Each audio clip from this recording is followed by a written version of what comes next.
Let me make sure somebody can unmute themselves. Sorry. Go ahead. You can unmute yourself. Go ahead. Go ahead, Adandimbo.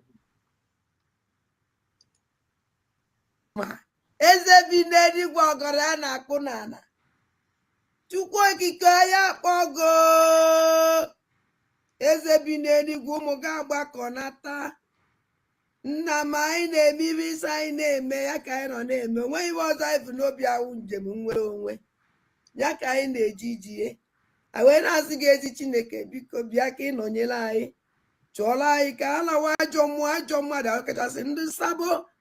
Ndị si na Biafra ya abịa ndị na-anụ ọgụ niile ebe a na-anụ ka ha wee fụdat na Biafra ya abịa si Chukwu biko ọgụ nwa ya nụrụ anyị ya gọzie anyị Chineke gọzie ụmụ ife gọzie ụmụ Biafra niile ebe ọnwụ na anyị niile anọ ezi Chineke ma ana m akpọkwa gị n'isi awadida Maazị Nnamdi Kanu Ọhamadike nọnyere m ihe gbaala m ya ume were dọkịta na-agwọ ya ọya Chineke biko ọkwago ka ịmụ nwa onye ọzọ otu aka aka na-akpakwa n'isi ọbata obie udu akọ mmiri na mbiko ihe niile ugoko ọ dị n'aka anyị eme nke eji nwụrụ mmadụ ma agụ nwa ya eme nke iji wu Chukwu na m ana m asị aka ọwụna ụdọ ọwụna ezumezu ọwụna osi n'elu osi n'ala ọwụ ikwu ọwụ ibe ọwụ onye ọsọkwa anya wụrụ ndị ji ọbata obi eji awalida Maazị Nnamdi Kanu asị m aka ha gbajie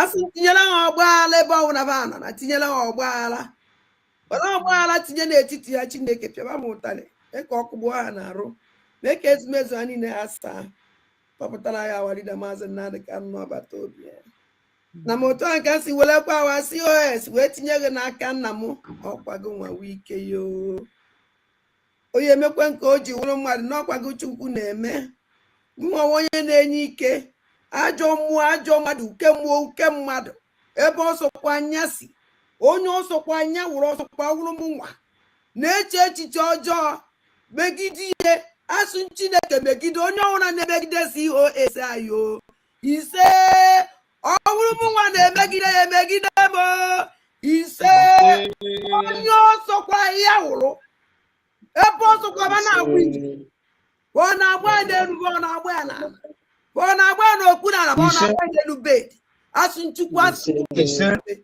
megide ekwene ka ba binye nna m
maybe you go ya gora ya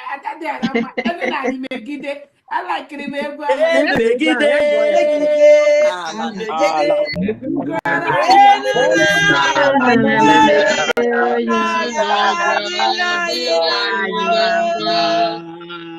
All right, thank you so much. Welcome, dear friends. Thank you so much for that wonderful prayer. We thank God for this opportunity to thank our own Obato Obie, His Excellency, the Prime Minister of the United States of Biafra. Anun Kankan.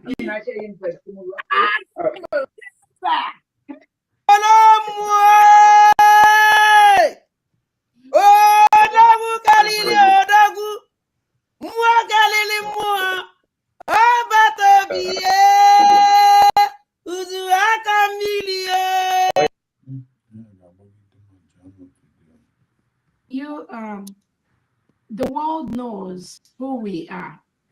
Yes. Tinubu,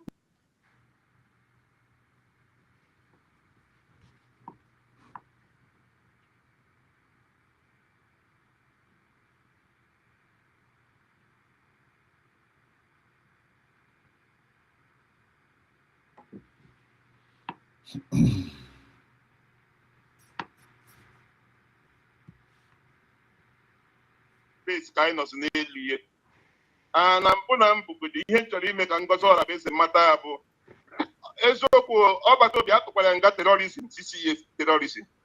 Ị nwere idea ada? Ọgbata obi Simon Ekpa Finland tụrụ ya nga 6 years for terrorism. Ị nwere idea? Okay, for the thing apụtago. Mba ihe na-ekwu ihe dị na news ka na eme analyze. Okay. Because enwere ihe some people enwe idea. Ha just na-agba Finland tụrụ ya nga 6 years for terrorism. Ngozi Orabeze bụ chief of staff of Simon Ekpa bụ the chief of terrorism. So Ngozi Orabeze nwere question to answer because ọma ihe mere ọgbata obi eji were mee terrorism. O so were support ọgbata obi na terrorism o mere. So ọ bụrụ ọmụ abụ lawyer, Ngozi Orabeze nwere question to answer. Yes. Because mgbe niile ahụ Simon Ekpa dey terrorize ebe niile ahụ ọ dị eme terrorism ahụ. Ngozi Orabeze so ye. Ihe o mere and onye nwa Ngozi Orabeze dey negotiate ihe that place maka chief of staff. Nyanwa chief of staff to Simon Ekpa who the terrorist atụrụ nga 6 years. Then Okechukwu Nkere alias Isaiah Anyọkụ who the finance minister na-eweta ego Simon Ekpa ji terrorize ndị ọ na-terrorize. So which means I bet a terrorism case, one person and her carry terrorism thing here like that. One person they terrorism. One person they may in no begin to change time begin with a brave. One as it but we show the mother. I had to way each but the plan terrorist they to a very court. What a evidence from everywhere. The chief of staff with the something on I am.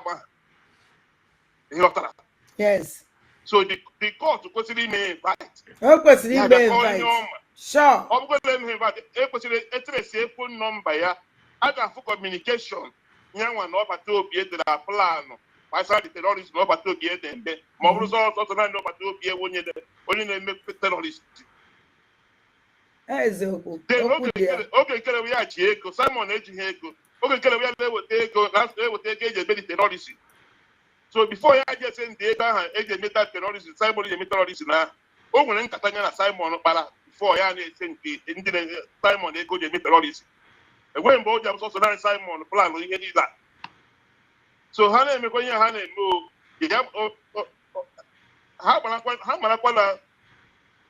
If that is what goes around comes around. Sure.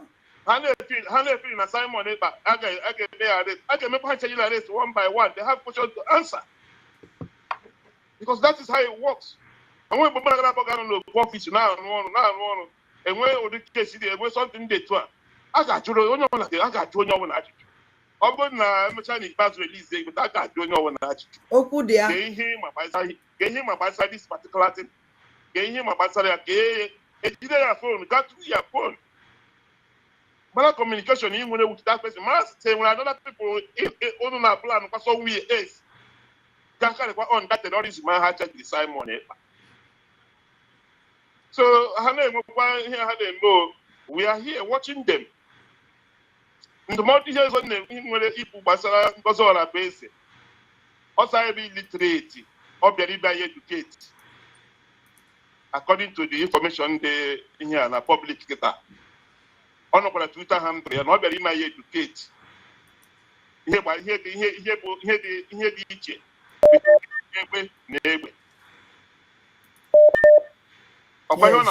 Yeah, I wanna go.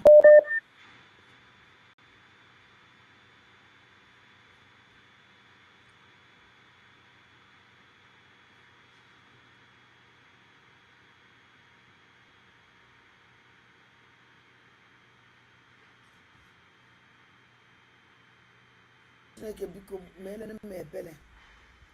Adịgo m tired. Chineke biko meelere m ebere. Adịgo m tired. Adịgo m tired. Adịgo m tired. I don't want to continue this nonsense. Adịgo m tired. Adịgo m tired. Ọkwanụ mmadụ ka nwụ. Adịgo m tired. Ike agwụgo m. Ike agwụgo m. Ike agwụgo m ụmụnne m. Ike agwụgo m. Ike agwụgo m. Sịgị na ike agwụbe mana nwe ezigbote onye okwu asị adịgo m. Ike agwụgo m. And ọnwụ na nsọ unu ike agwụ na ma ọ na-ewe n'iwe. Onwe onye ya awa ọwụlụ. Onye si na ọ dị izi ya bịa kede bịa mee ya. This idiot n'ebe a na-agwa ụnụ. Nwaanyị nwere obi ụmụnne ya. Nwaanyị na-ekwupụtara nwaanyị na-anọdụ ụmụnne ya. Yes, now I know that you're coming. Ọ na-anọdụ Ngozi Alabaeze. If you not compare with Ngozi Alabaeze for what? Kedu ebe ọ nụrụ mụ na na mụ na na-aba the same category. Mụ na na-aba the eme the same thing. O nwere ife ọ na-eme take years we compare with somebody.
And the amụma niile ivulu bacha niile wasị. Because na amụma niile ivulu bụ nwere mgbe ivulu ma afọ mma na mma nọ na this mess nọ na amụma ịsụ na mma nọ n'elu eluigwe na mụ ya wụ onye ya wụ ịmakwa ebe nkara ịnọ kịta gbanyezie n'anya my condition. Ebe bụ na amụma gị niile wasị na o nwere eziokwu dị ya nụ. It's na mụ ya wee great woman the whole world ụwa niile ya amụ maka na-ekwu maka na-esekpuru m na-asọpụrụ m. Na mụ ya nọ n'elu kacha enu nọ ife ịfụrụ. Mụ na Carolina Mbeze. And the amụma niile ivulu bacha niile wasị. Because na amụma niile ivulu bụ nwere mgbe ivulu ma afọ mma na mma nọ na this mess nọ na amụma ịsụ na mma nọ n'elu eluigwe na mụ ya wụ onye ya wụ ịmakwa ebe nkara ịnọ kịta gbanyezie n'anya my condition. Ebe na amụma gị niile wasị na o nwere eziokwu dị ya nụ. It's na mụ ya wee great woman the whole world ụwa niile ya amụ maka na-ekwu maka na-esekpuru m na-asọpụrụ m. Na mụ ya nọ n'elu kacha enu nọ ife ịfụrụ. Mụ na Carolina Mbeze ya na-anaghị na ihe efe anyị ka Chukwu. Ibe na anaghị na ngụnwa na onwe gosizi na ndị anọzi n'elu kacha enu na jeje na social media kparị m. Ebe na amụma ga-awụ ọkụ. Na-asị ka ọwụ. Thank God that which you tell. Onwekwa mgbe m ji si na nna be anyị ọnwụ na nsị.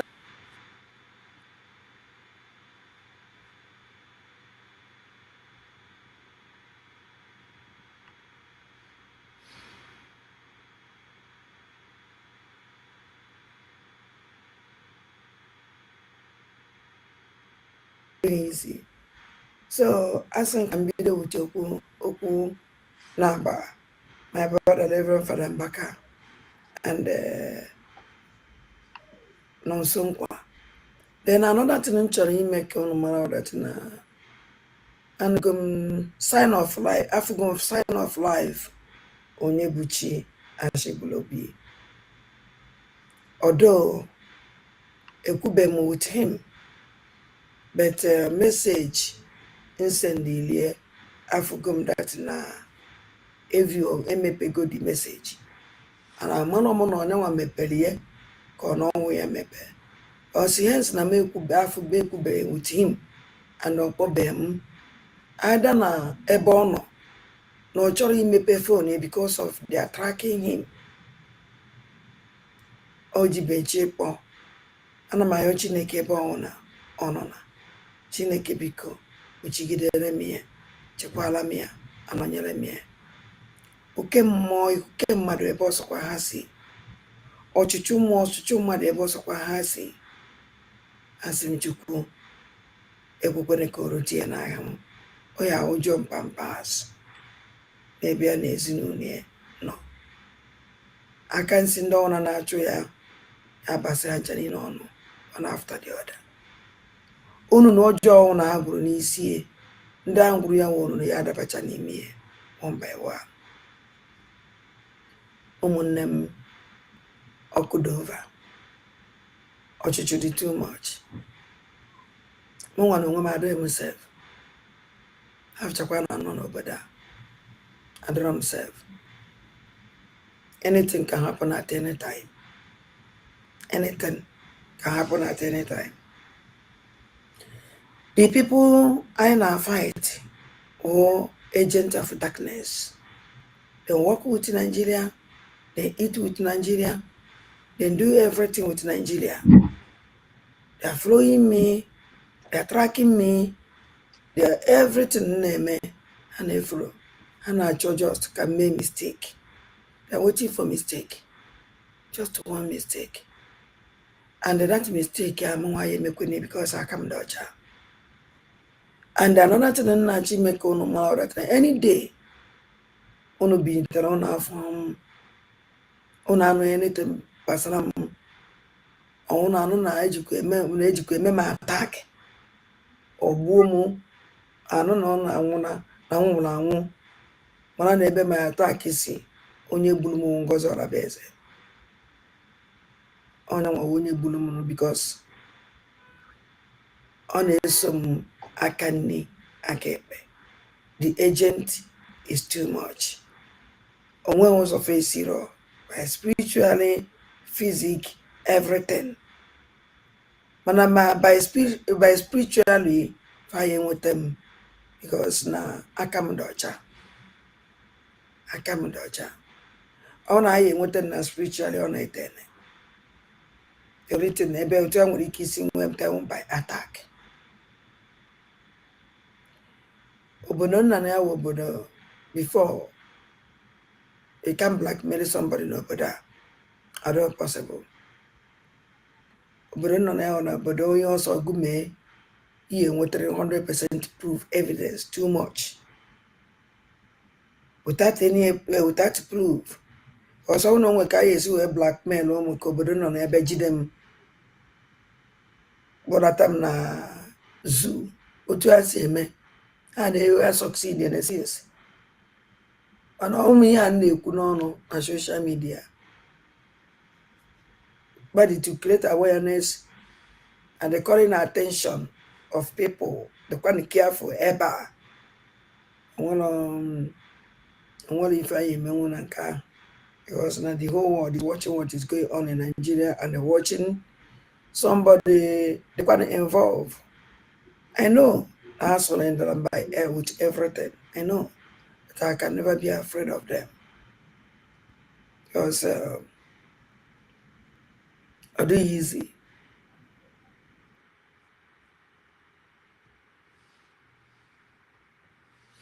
Good morning, ụmụ Chineke. Ekene m nwoke, ekene nwanyị. Ana m asị ike ọbụla onye chiri ya eze m. Ụtụtụ ọma, ndị ọma m ji eme ọnụ. Ụtụtụ ọma, my president, Maazị Simon Ekpa, Maazị Nnamdi Kanu. Ụtụtụ ọma, my prime minister, Maazị Simon Ekpanjọkụ. Ụtụtụ ọma nwaanyị ka nwaanyị, afọ mụrụ Biafra, Mommy Lion. Nwaanyị ka nwaanyị, nwaanyị ka ibi ya. Nnezi nne m, ana m asị gị ụtụtụ ọma. Ụtụtụ ọma, all the cabinet. All the cabinet. Precious woman, Farmers Indiana, the financial minister. All the cabinet, ụtụtụ ọma. Ụtụtụ ọma, all the Biafran Liberation Army. All the Biafran Army. Ụtụtụ ọma, all the genuine Biafrans. Chukwu gozie unu. Ana m ekele Uchenna. Uchenna ụtụtụ ọma, sị good morning, humble Lion. Uchenna Uche Chudum. Ọ na-ekele Biafran TV. Ma na-ekele Francis Nwobodo, Franklin Nwobodo. Ma na-ekele Maazị Ekele Dịrị Chukwu, Maazị ụtụtụ ọma, Ọsịse. Ma na-ekele Maazị Kevin. Ma na-ekele Chuka Francis. Ma na-ekele Nnazo Chukwu, Nnazo Chukwu. Ma na-ekele Ezinne Juliana Obi. Ma na-ekele nwoke Ezike. Ana m asị ụtụtụ ọnụ. Ana m ekele Uche Jiọfọ. Ụtụtụ ọma. Ana m ekele Maazị Chidubem Emmanuel. Ana m ewere ekele na-ekele eze. Eze birikwuo. Eze birikwuo. Eze birikwuo. Eze na ihe adị. Eze na ihe adị. Eze asị m na enweghị ihe eme gị. Asị m na enweghị ihe eme gị eze. Enweghị ihe eme gị. Enweghị ihe eme gị eze. Eze birikwe. Birikwe. Birikwe. Birikwe. Birikwe. Ụtụtụ ọma. Ụtụtụ ọma. Ụmụnne m. Oyi na-atụ n'obodo a dị too much. Oyi na-atụ n'obodo a dị too much. O nwere ihe m na-agabiga with this thing m ji na-eme ihe a. Ihe a mgbe ọbụla m ji mbe na-eyuzi ya, the thing na ọ na-agba m aja m. I don't know why. I don't know why. But we move. Move. Echi m ahịara azụ and aga m enye unu azụ m jiri wee bịa. Let's start from here first. We have another major development coming out of Abuja, and this one is serious on every level. The United States has moved from talking, from warning, from sending letters to actually sending high-ranking lawmakers into Nigeria to see things for themselves. And the reason for this mission is simple: the rising conversation around what many Americans are now calling the genocide of Christians in Nigeria. This is not a small statement. This is not a casual visit. This is a step that tells the world that Washington is no longer depending on reports alone. They want evidence with their own eyes. They want answers directly from Nigerian officials. They want to know why villages are being attacked, why Christian communities are being wiped out, why school children are being abducted, and why thousands of innocent people are dying every year. And today, the US delegation finally landed in Abuja for a full fact-finding mission. This is not an ordinary team. This is not tourism. These are lawmakers with power. Lawmakers who sit on committees that control US military aid, foreign relations, sanctions, and diplomatic pressure.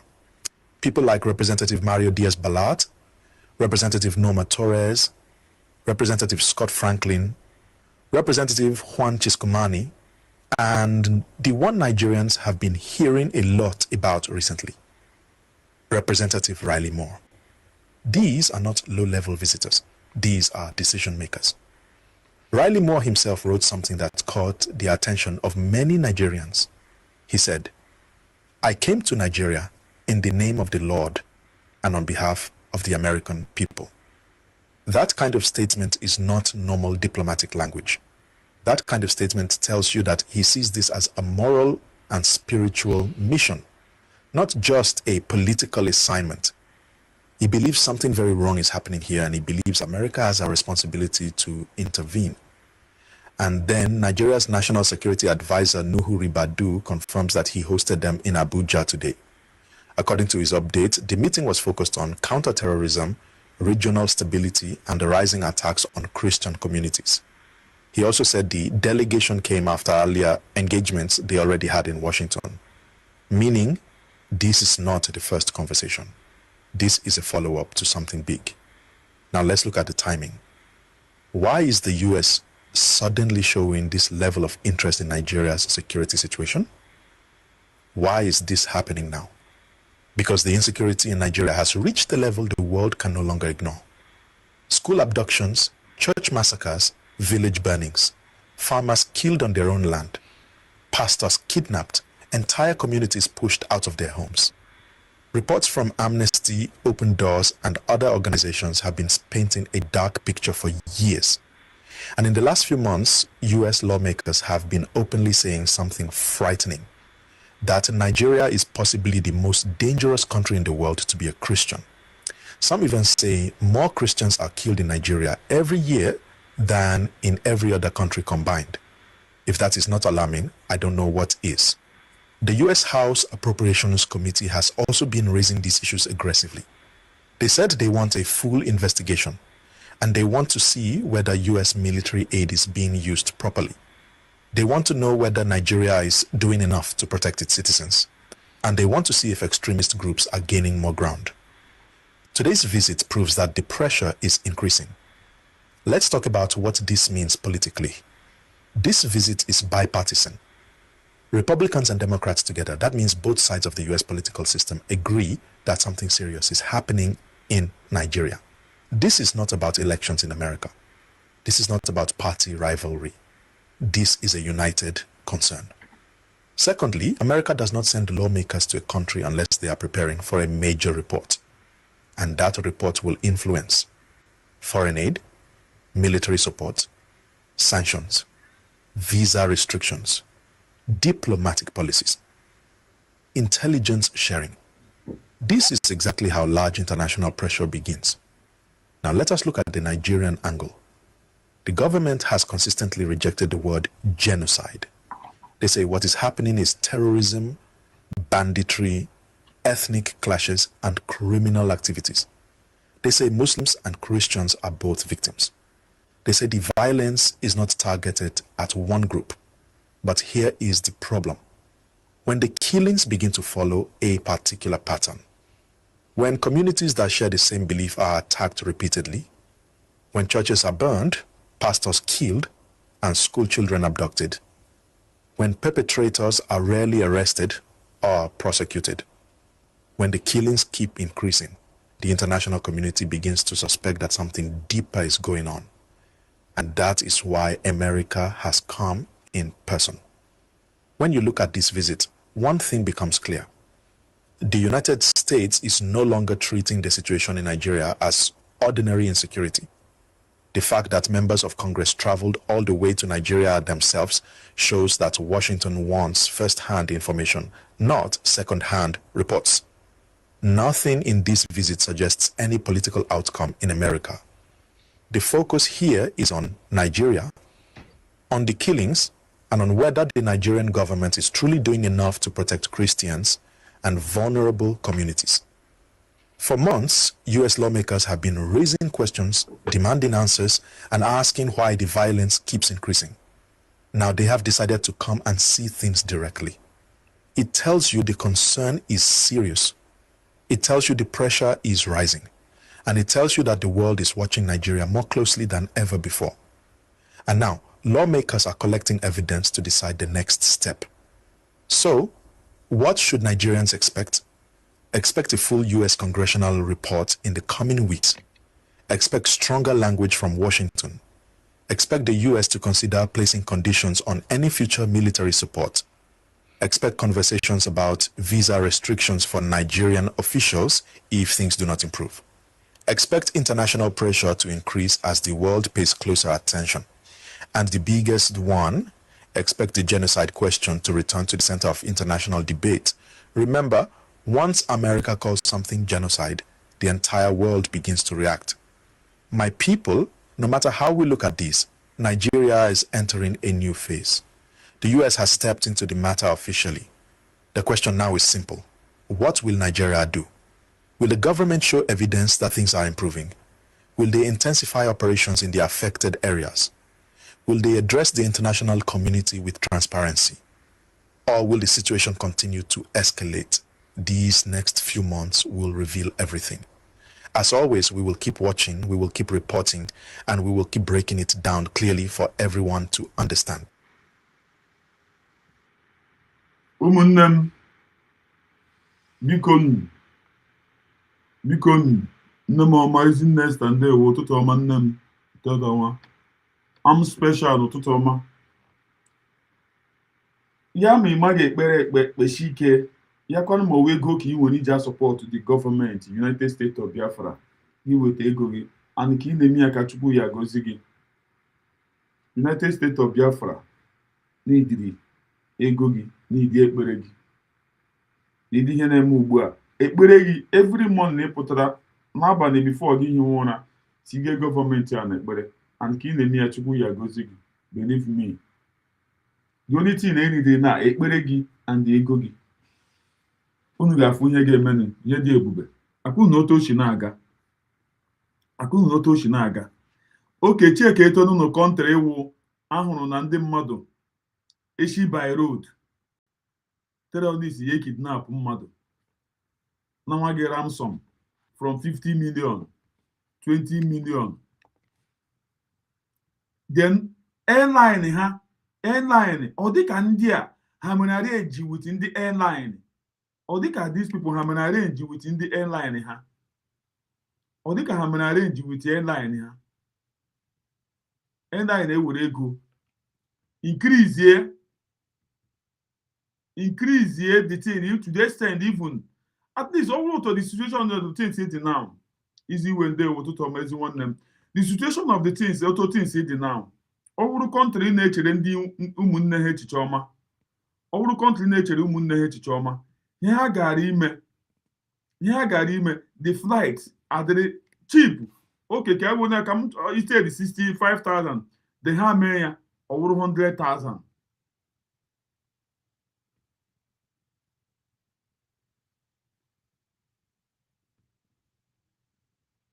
Ha mee ya ọwụrụ 100,000. Onye ha gara ime ka ha mee ya ebe 500 400 and to show you that the country did not wish the citizen well at all. The country did not wish the citizen well.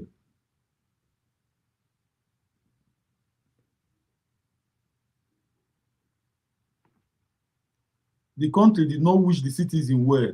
Our country wishes their citizen well. Believe me, enweghị ga-emenụ a ga-asị ka ha wedata the price ka ha wedata the price the flight ticket ka ha wedata ya the price so that mgbe ọ ga-eruru nwa ogbenye ruru onye ọbụla ha gara ime. But ihe a na country nwere obi ọjọọ n'ebe citizen ha nọ. Asị ha because na ihe a ga-enye ha akwụkwọ and onye Igbo. Ụmụnne m ama m onye wu dise nwaanyị a ama m onye wu nwaanyị a kwugo ihe a na this thing. Ama m onye dị ihe a I don't know who is this person, this lady, but geenụ ntị. Onye Igbo, I'm an Igbo person. Okay, ka m jụọ ha another thing na mgbe ị nọ with these people, ego ole ka ọ na-atụ na Germany every month? Ego ifu a na-atụ ka m gwakwa gị ọ bụrụkwa ihe onye atụ ka onye a na-atụ ndị aduro ama ị ga-aghọta ihe bụ ndị aduro. ndị adụrụ nwere ego ha na-atụ because abịa ihe a ji asị ha tụọ that ego bụ 350 euro bụ asị ha because na ihe a ga-enye ha akwụkwọ and ha na-atụ ọ bụ na iwego akwụkwọ ị na-atụ 50 euro so ọ depend on level gị na situation ka isi wee nọ n'obodo ka esi atụ the money agwọtago ịnọla ọfụma jide akwụkwọ obodo ịmago 50 euro every month ị na-atụ ego gị ndị a bụ ndị ka na-achọ ka eko ya esi dị fa na-agwafa na ilu na-anakwuo maka ife a ama m onye ọwụ but this lady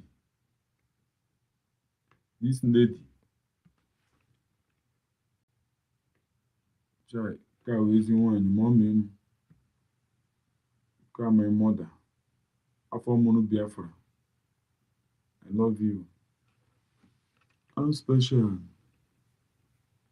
Ndewo. Also, the only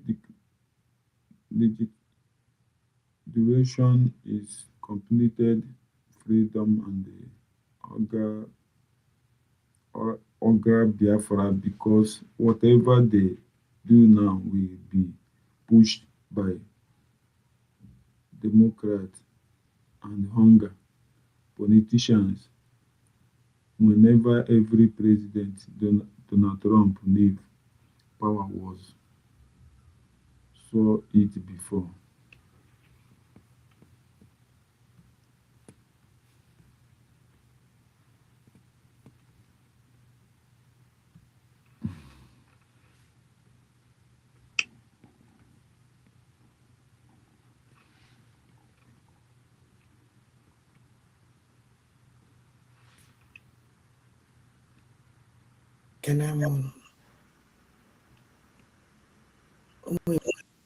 ma ọ wee ego ga-azọpụta mpa ihe ewu that very useless woman exposed.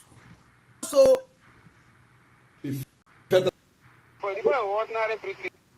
now the level of that now as the second defense, General Ogbuefi Ezobo as the third defense, General Ejike as the fourth defense, General Jerry as the fifth defense, General Igwe as the sixth defense, General Doughty as the seventh defense, General Labai as the eighth defense.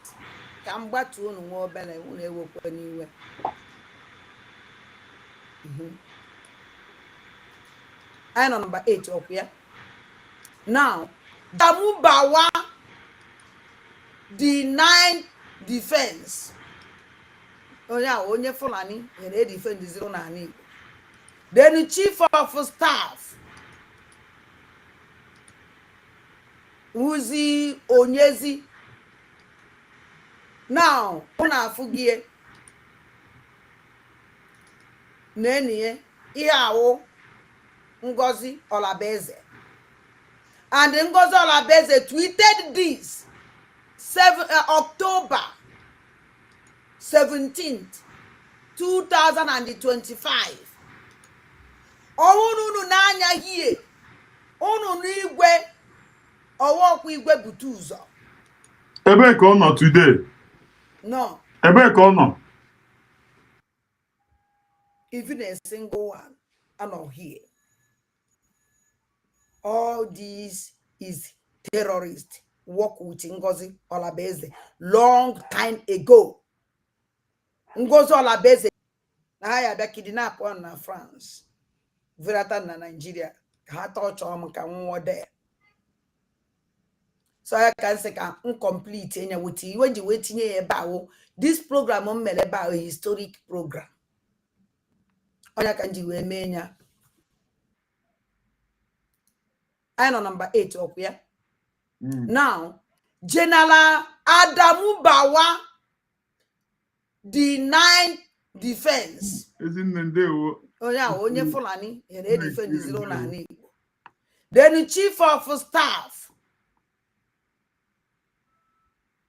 Uzi Onyezi. Because Now, pay attention. Pay attention. Pay attention very well. Pay attention very well. Kunu na nwanyị amaghị omega. Pay attention very well. Nenie ihe awụ Ngozi Olabeze. And Ngozi Olabeze tweeted this October 17th, 2025. Unu n'anya hie, unu n'igwe ọwọkwa igwe butu ụzọ. Ebee ka ọ nọ? No. Ebee ka ọ nọ? So, achọrọ nke unu na-anọ, there is no name, no here, who Biafran Liberation Army, Biafran Angel is not here. None of, or even a single one.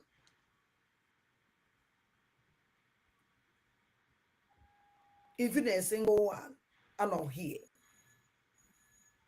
All this is terrorist work with Ngozi Olabeze long time ago. I don't understand. Ngozi Olabeze know these people long time ago. Ngozi Olabeze work with these people long time ago. Ote na work with them. Ote Ngozi Olabeze na work with all these criminal, all these criminals. Oya ka Caterpillar ji we send a message. Na haya bia kidnap on na France. Verata na Nigeria. Ha touch on ka nwo there. So I can say can incomplete enya wuti when you wetinye ebe awo. This program on mere ebe a historic program. Okay. Oya can ji we menya. So that coordinate record, everybody keep all this record. Very, very important. Keep on the record. Keep on the record. Very, very, very important. Keep on the record. Ngozi Olabeze tweeted all these names, all these names, all these names, on these names. Because this picture no. All this our brother Potraketa eso when ya bikon. Bikon. You understand? And when a picture potrano, and when a picture potra dia, on a good nonya hesokwa, on a good nonya hesokwa, on a good nonya hesokwa. Then and when him chori goes you now. Now one ya man omega. Before you made this thing no many here, she know the reason why she do what she did. I couldn't understand the home here now. All but you say now picture this come with a small again. Couldn't make understand. Criminals. Oya ka Caterpillar ji we send a message. Na haya bia kidnap on na France. Verata na Nigeria. Ha touch on ka nwo there. So I can say can complete enya wuti when you waiting ebe awo. This program on mere ebe a historic program. Historic program. Oya can ji we menya. So that coordinate record, everybody keep body. Otuto masa. Nemo tutoma. Aso tutoma.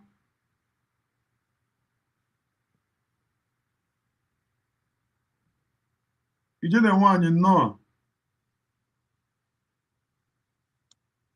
It's not opening.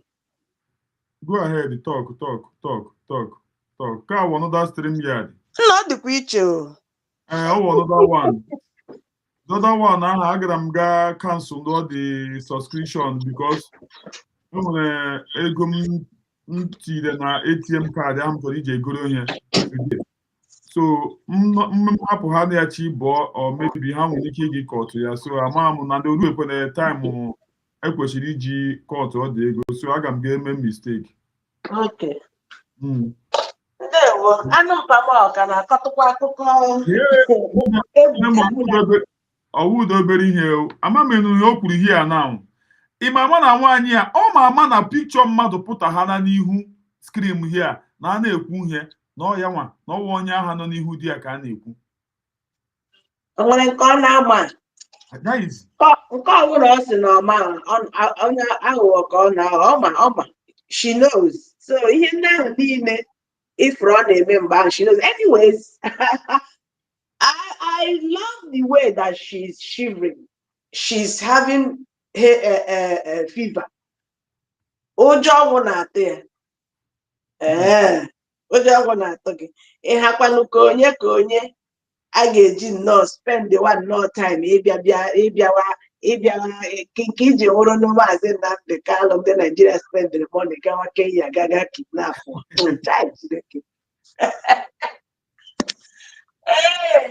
Ebe nwaanyị a na-achọ iko onwe ya hello? The kind of promotion nwaanyị a na-enye onwe ya the kind of promotion nwaanyị ndị ọzọ na-enye onwe ọ na-achọ nnọọ compare onwe ya with all these our leaders.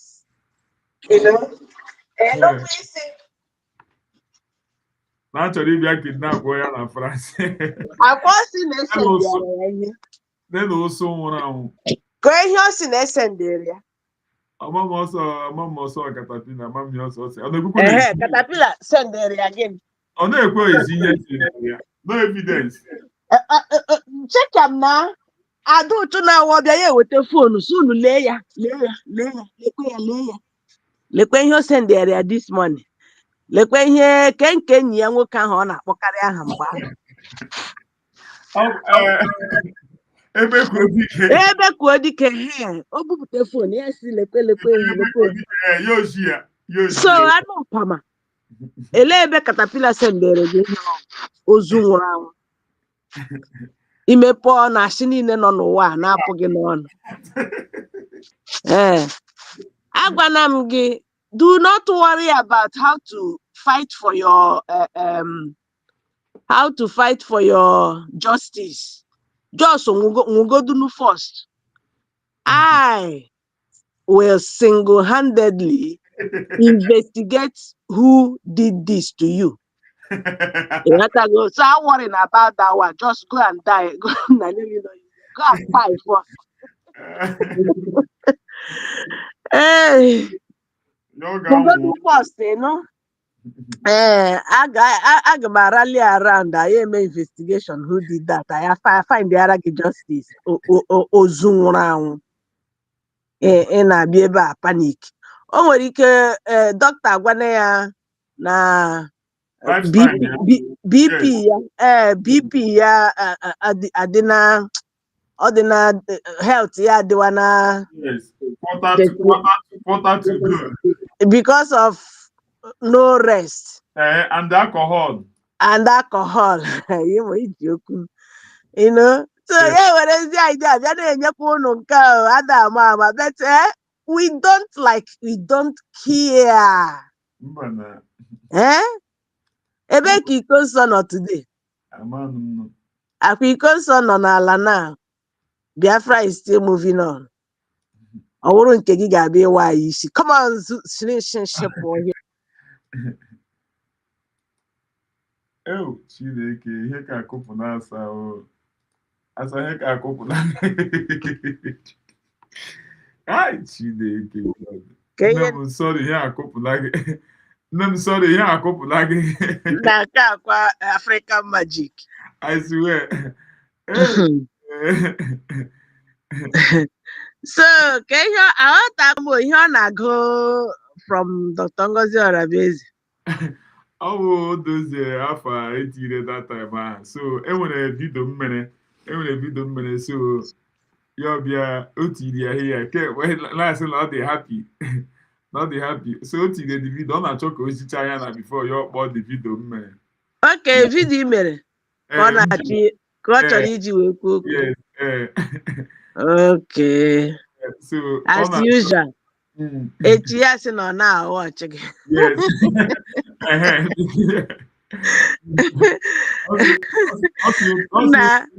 Also, then no body movement, yeah. Then no body movement, yeah. Body movement too, yeah. Humble this idiot. Okay. Move me. I don't whiter than snow. To bring me down. Man, I telephone. Bring it down. Man, before I go on, I go. Bring you are down already. They are children to me. Oh my You're not down already. After crying, in a mess. Which other down past that one? You are down, and I see, and I saw you are down already. They say bring you not down already down. Can you rate yourself to the place in Obu before? No, you are down already. Just which other down are you looking for? You are just down already. Lasuba. All your atrocities, right from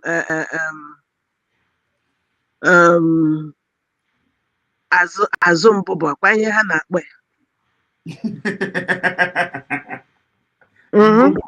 Mbobo.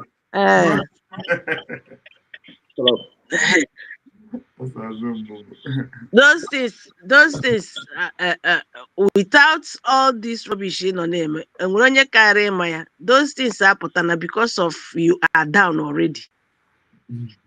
You started by although Mazi Simon when you could teach eye service. You started with your eye service and now cover until Ebenina bust or they couldn't hold it anymore. You know. Now today. No coming back. No coming back.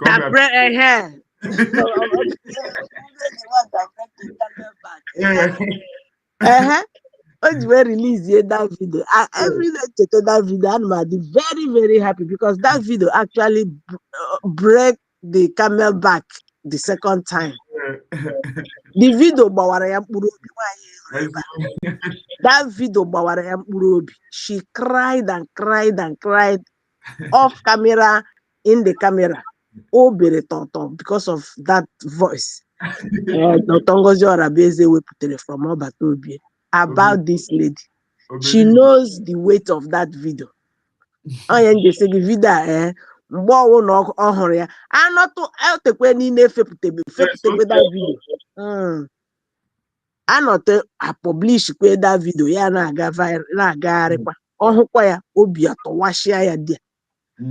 because that's exactly that was the video that exposed this woman in her name since right from day one. People were seeing her as she's doing a job, but to Obatobi, this woman have been the problem of this struggle. As if there is war in the government. Who knows how many videos Obatobi made pull down? Believe me. Never a time, not even once. Obatobi share a video one. Yet, na brag. Bring you down from where they came no before. You think when an and they bring it. You are down right from day one. You are down right from day one. Everybody happy. Nobody will miss. Nobody will miss this idiot. How you have fallen. That will tell you how you have. He disappeared today. Just tell your son to mark it. All no nwere otu ọ ga-esi ahụ gị ebe ahụ ị nwụrụ. Ya ga-agwa gị what happened at your back. Na enwekwa onye, no, everybody dị happy na nọọsụ.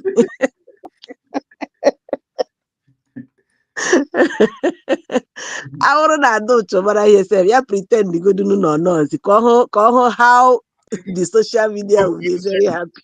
God bless you. Yeah, small thing, hide the good no. Exactly. Ihe kwuru na ihe kwesịrị ma ihe na-eche ya jiri aka ya disappear onwe for 2 months ka ọ wọcha ihe ndị mmadụ ga-ekwu ka o jiri aka kpọrọ onwe ya ikpe. Nne m ịnọdụ ebe a sef. Atụnyere nne m ya azụ. If you want to know, onye tukwu etukwu na-achọ onye gachi atukuri na anụkwa m akụkọ. Imagine. Enweghị mmadụ na-aga ahụ fọ na this our struggle. Okay, na ngwere pụtasịwa nsogbu adịrọ. But the thing is this. Yo, the thing my minister, go ahead. The thing The thing nwanne m. The woman na-achọ onye bịa na-achọ inyere ya aka kpochie dị aja, nwaanyị ga-enyere ya aka at least ọ hụwadịla ụmụ ya, kwenyere ka o kelere ụmụ ya before ụmụ ya na-anara ndụ, ọ na-amadị na ụmụ ya na-ara ndụ. So ụmụ Biafra emene ya gwọ ihe ọma before mgbe ọ ga-ekpochicha dị ili ọ bara n'ime ya because ọ ya nwa fọlụrụ back daba n'ime ili. So akụkọ ya resonate hụ. The only thing na-agwa ya cash ya out jee complete bill ya kwụọ gaa zuru ike. Ọkwa the same Ngozi Ọrabeze ọ na-ekwu okwu ọkwa ya ka ọ na-akpọ ya gaa Tiger Base. Ole ndị ga-aga Tiger Base. Ọ ka ihe stupid this woman ọ dị. Ọ nwekwara men ike ya but ọ kpọwara onye ka gaa Tiger Base. Ọ nọkwa nke ugbu a na-ekwu ihe mere n'October na all the nonsense. Let us allow this man to die. Adocho, iche ịghọta ihe anyị na-ekwu. Disappear for 2 good months. Even 2 weeks. Watch what Biafrans will say. That's just for onwe gị result mgbe dị ndụ before ga-agawa ebe na-aga. Ebe planning ịga, ebe kwechikwara na ịga because ihe dị enwe ndụ. So your matter wụrụ ihe chefuru echefu. Ihe mụ na-ekwu dị ihe gbasara ndị America, my dear. The government of America, we thank God for God. We thank God for hearing prayers. We thank Chukwu Okike Obioma for being faithful to his word. He said that when he will come, he will use the heart of the king. And every heart is in his palm, and he will use them as he wishes. For all those that allow God to use them, starting from President Donald Trump to the Senate, to our government, the United States of Biafra government, to all the good citizens of this world, and the good people that call themselves also Nigerians that saw the truth and finally cannot hold back but to speak the truth than to amend what is difficult and never going to be amended. They have decided to say the truth because they have seen that a broken egg cannot be gathered together. I continue to tell them, and I continue to advise and air my view to the United States of Biafra of American government. You will finish your tenure and you will go. President Donald Trump, the president I respect so much, you don't take salary. You only pay $1 for your tax. You have it all. God bringing you at this very time is not just to write your name as a president, because the name you have made it. God brought you this time to show his power and to use you for the time like this that he has made you to be where you are. Yes. Therefore, the first time you came, it was jubilee. Even as spit of hell can never rest when good things are happening. You will still see people that will castigate and say it's normal. I always say, he who said that is blameless, let that person come and tell us so that we know that he is equal to God. Everybody has their own faults and no one, and they are all there when God chose you. This mandate that God is choosing you is for a purpose, is to rearrange this world, and which you are very passionate to do, President Donald Trump, His Excellency, and you are doing it. It's not easy to fight the devil's den, but when God is with you, devil then must bow, and they are bowing. Please, my dear President Donald Trump, the President of the world, I am pleading the only solution to this mess that Nigeria has put to the world. It's not only Nigeria has put the world in a mess because of what is coming out there. They have destroyed Africa. They are extending it to even the government of Europe. The demons there, I don't know. They have pushed the world to what the world supposed not to be. In your first term, you sanctioned them. Democrats came, they reinstalled them, cleaned their names from terrorists. I wish that America would bring that man that removed the name of Nigeria from terrorist list so that he can face justice, because this is justice visible.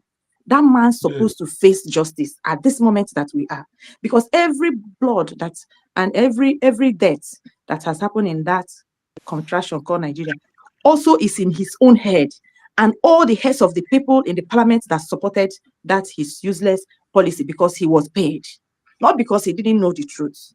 So that very man, I don't know his name, he's supposed to face justice, I'm telling you.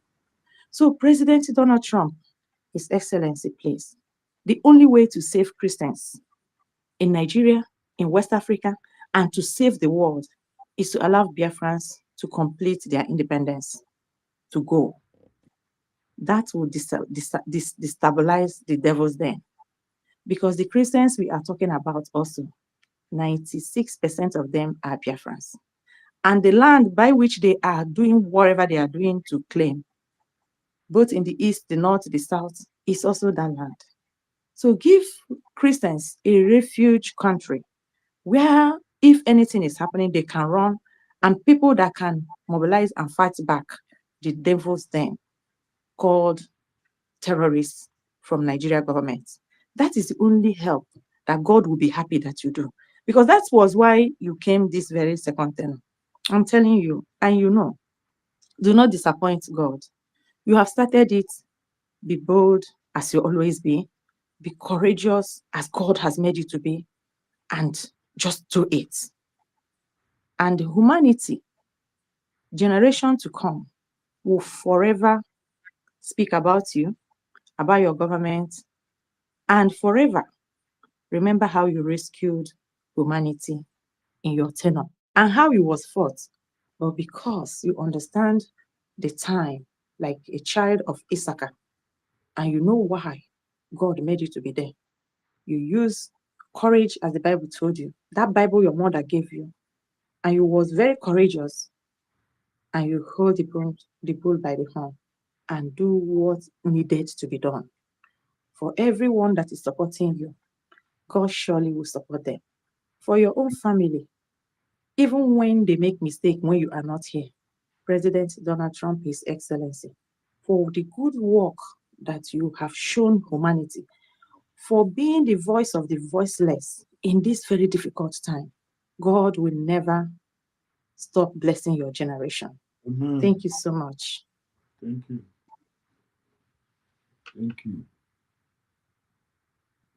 Akwebisi, go on. Okay. Thank you. We thank you more. We thank you more. Bịaghachi. Amụrụ m ụmụazị a mụọ nne fa, amụrụ m nne mụrụ ụmụazị a na ọ na m atọ nne ha sef na ha na-afụ m ka ụmụazị amụ nke asị na-eche m anya ka na-afụ m ka nwatakịrị. I don't understand these children. Just watch. Then I'm making you say thank you by sharing this program.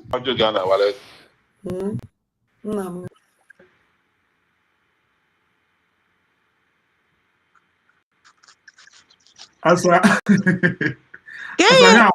ihe agbapụrụ gị. Ọ gịnị ụkwa no problem this thing. Ekwugidere m okwu ebe a. It's not. Enwe m ike ịkọwa nne m. Nna nke a kwa ọgbara mmadụ. Ọ gbapụkwara Biafra TV. Akwebisi, ị ga-akọwarịrị because ọ gị jere vọfụta ebe ọ nọrọ onwe. Ị ga-akọwa. Akwebisi, ị ga-amakwa ị ga-eme this stream ya adịga ahụ. Nke a dịkwa very this stream ya. Enwere ihe nsị ka m jụọ my sister Ije biko meseji a na isendere Donald Trump ọ ga-anụkwe?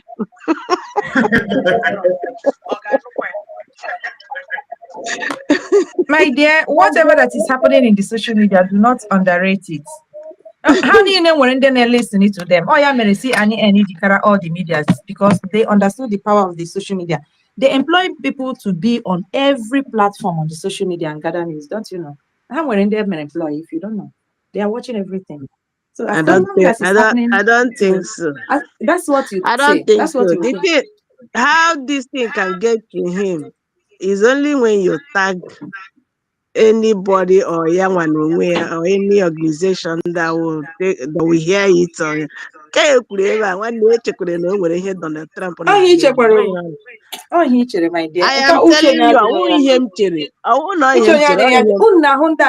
High, but they are everywhere. For them to make impact, it's not him. It's people that he employed that will call his attention. When we continue to go that way, they will call the attention and say, "This is what the people are thinking." You understand? Yeah, That's how but it happens. to tell you the truth, the fact remains that this kind of thing don't get to them Just be any. saying it, my dear. Yeah.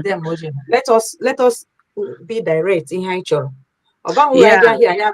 Nigeria. Let us be direct because even the ultimate machine, you don't know, they are watching. They will not talk. Do you believe that before they got on the White House, but some people that will arise and affirm that for them to take action. And plus God's hand. We must not remove God's hand in it. So the duty we have here is to say what we want, affirm it, continue to affirm it, and leave the rest. That's what we get to do. Yeah. You don't have So my to people, analyze it. the thing is this: keep supporting the USB. You see what my Dr. Ngozi Orabeze is doing. Nobody else from all these nonsense groups. They don't do it. When Dr. Ngozi Orabeze tweets anything, you will see a list of organizations, people that matters. She will tag them. That is the only way it gets to them. Yes. That is the only way it gets to them. So keep supporting the government that is doing the right thing. What we are doing is sinking, is getting to them through that channel.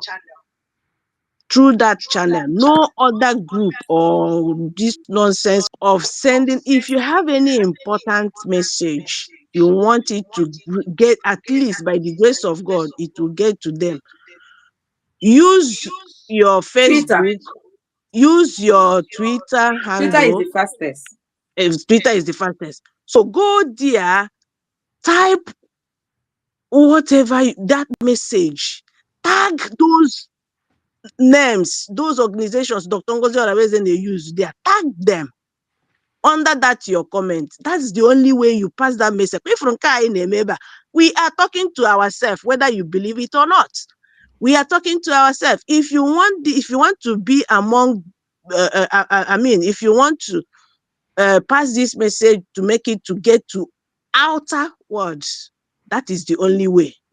That is the only way. My dear, for now, we are talking to ourselves. But when they want evidence, what you talk to yourself can be that big evidence that will make what wants to happen. Don't underrate anything. Anywhere no, you can talk, anywhere you can write, just do it. I'm not underrating anything. Let us affirm to them. My point is this: let us affirm to them that the solution is complete independence to Biafra. We must keep affirming to that. I'm not underrating anything or undermining anything, but this is just like I listened to this comment, that's your submission. I'm not underrating it, EJ, because don't just think that I'm underrating anything. No, but it's just to set the record straight for people who might not know or who don't know how it works. You know, that message to Donald Trump was a direct message. I listened to your comment. So such message, if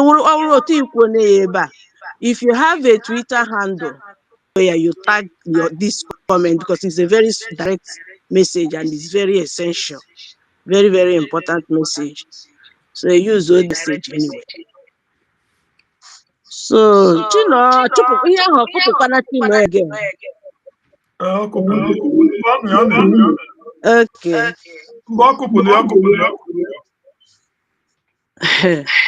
Amakwa m outside stream nke Igbo. I'm even hearing my voice. Auntie Jane, Oh, sorry. My daughter said. Okay. Okay. So that is it. As udele anwụrụ anwụ si na ọwụ mmanya o. Mmanya na onye anụwa n'ebe a. Mmanya na onye. Ama m dekwenu. Nwanyị na Baba ya ala shame. Amakwa ma ọ dị ndụ. Ọ dị ka ogotala ihere o. Yes, I thought as much. That would be good for him. Amakwa m ọ dị ndụ. Ọ dị ndụ, but ọ dị ka ọzụkpara ihere, ọ dị ka ọzụkpara ihere, ịma na ọ ji akpọrọ ihere ebe ọ dị. Gwa onwe ya nke eziokwu.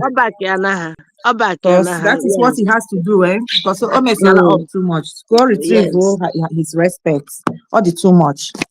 Cannot be backing somebody up. Yana wire and ball when repentant heart. If you know something, the only thing with the OB is there. That man, that idiot.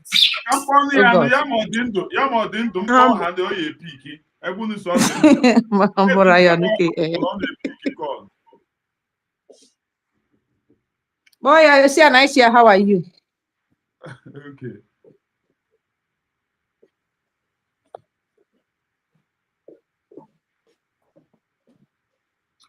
Amy.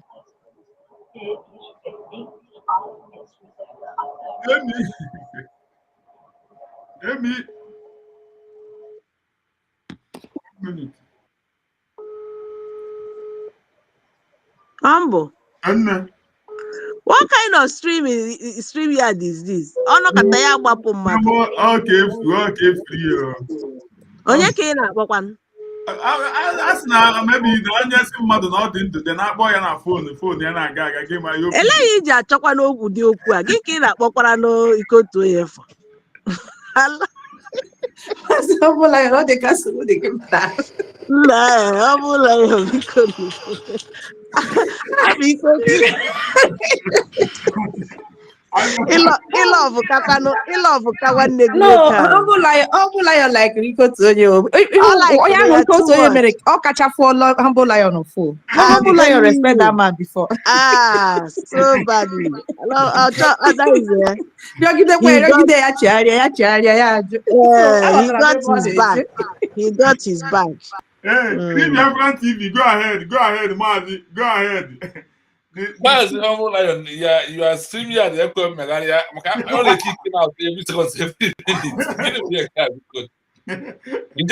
Good morning. Madam Media, good morning from here. My dear brother. Good morning, everybody. I am on 25 minutes break. Good morning, my brother. The thing is so frustrating. Honestly. So frustrating. You need to be changed. Ka m mechie mic ka ị na-anụ ihe ị na-ekwu. Yeah, good. The thing I wanna now, we someone like me, I continue praying.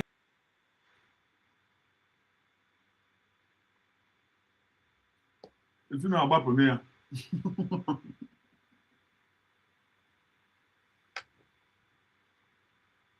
Amy, go ahead. Amy, go ahead. It's not about me. Ọgbapụkwana ya chai Chineke asa kwuo onu ọtụ na nwere ike ịgbapụkwa gị.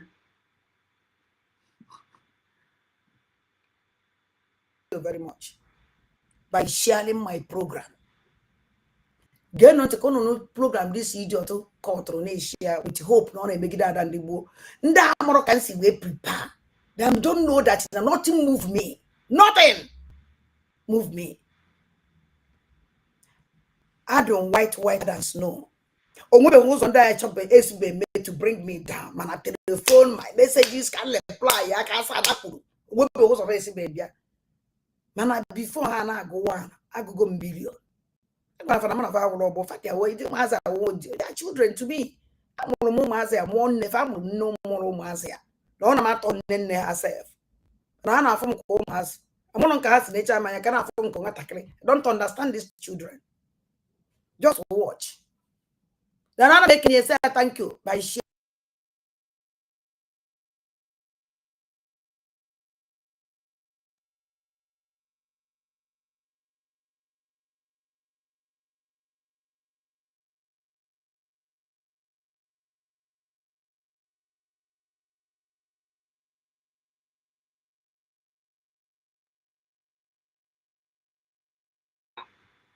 Let me use this woman. Let me bring something in from here. History must repeat in this what we are doing. Yes. And in everything in life, history always repeat. In a family, history repeats. There is the history of a family. And in that family, once that things are not repeating, the family is about to vanish or nothing good will happen to the family. What is happening from the countries, those are there before us, is what is happening to us. When I sit down and check the history of countries and the saboteur and betrayals that happen in every country, none of, even in Africa, that fight for freedom, they have saboteurs. When Algeria is fighting France as one of the colonial masters that colonized Algeria, do you know that people of Algeria form another party that they use, another structure they used to fighting those that declared Algeria in 1954 to 1962. Algeria has within them those that was being paid by France. They are into the same group, but once they make a declaration, those groups would turn back and France sponsored them, like what we see them doing today. We will not get this Africa without dealing with all these betrayers. And that is what is making us to be strong. And also, when you know that you have those who have deviated and become enemy, it's also a time for you to be strong and continue preaching. And they are also the one to be making you to stand on the right things that they cannot be able to lay their hand on it. That is why they are envy of what our DPM is doing. Because the human is beating them, beating all the groups' hands down, proving that this is a government of people that will stand and work for their own people.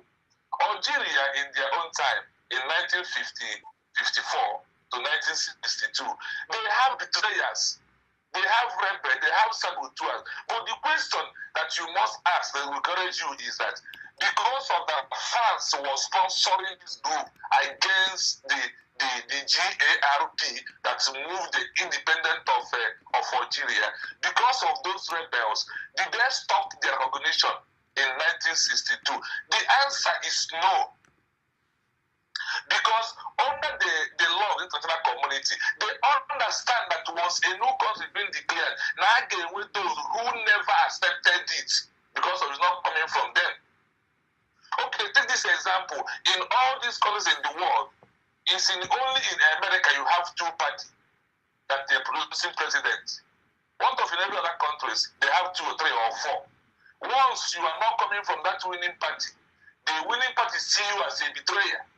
Once you are from the winning party, those parties see you as totally right. So it's very side case into what we are doing. And people must know that my center point this morning is that we cannot achieve Biafra claiming that we should be together. It's a pure lie. Where the main truth is that who are those on the right track or in the level of when it's come to the one thing that we are losing? What is that thing that makes you fail? This is what international recognition. Once we grab it, the international recognition goes to those ones that make a declaration with that authentic document that carries the declaration name, carries our self-referendum, carries the mandate of the people, the grievances, and the things that are happening in Nigeria right now. So let everyone understand that. And the is not there, then it goes unite in the IPOD. It's not going to be possible. And but But now because of IPOB, a fallback, this and that, does he going to stop recognition? The answer is no, rather. He's going to only do what? Delay, not deny. They might, because of their shenanigan, it might be delayed. But it can never be denied. So when is our focus should be that it can never be denied, but it can be delayed through what they are doing. So we must continue supporting United States of Biafra that have endorsed the criteria of Algeria in 1954 to 1962. That Algerian people stood up after their declaration, when they seek for recognition. France single-handedly divided, paid them the way Oge is acting today. Forget about IPOB. In terms of this movement that we're into now, if you search for those who form government in exile, you got for Amazonia, you got for Biafran government in exile there. So everything that we are doing, let people know that the government has what the Algeria endorsed in 1954 to 1962. Algeria endorsed non-armed struggle. Algeria stopped Woto. Algeria asked their military wing, hold on, let us imply what Geneva Convention, what United Nations Charter told us to do. What is those things? Diplomatical, political, legal, and the international pressure, like using the platform of this man from Africa, from Kenya. What the one is doing? What this man from Austria is doing? This is a non-NGO that are not under government that you are going to use for them to recognize you first and use them to put pressure on the international global community. That is why I am very happy whenever our DPM is being associated with Pan-Africa, their head in what they are doing today, Dr. Masanga. So our people should learn, and whether you like it or not, no matter how somebody present your way, no matter how somebody present here, they lack that judicial of being a country. The only way that made those criteria is United States of Biafra, USB in brackets. The government is in exile. Now, when the government is in exile, made a declaration of a new country to prove how ready they govern their people, they must be doing work. What are those work? Diplomatical, political, legal, introducing ID card, introducing passport, preparing currency to prove why they are waiting for recognition. These are work of government in exile, proving that there is a government that are ready to take over.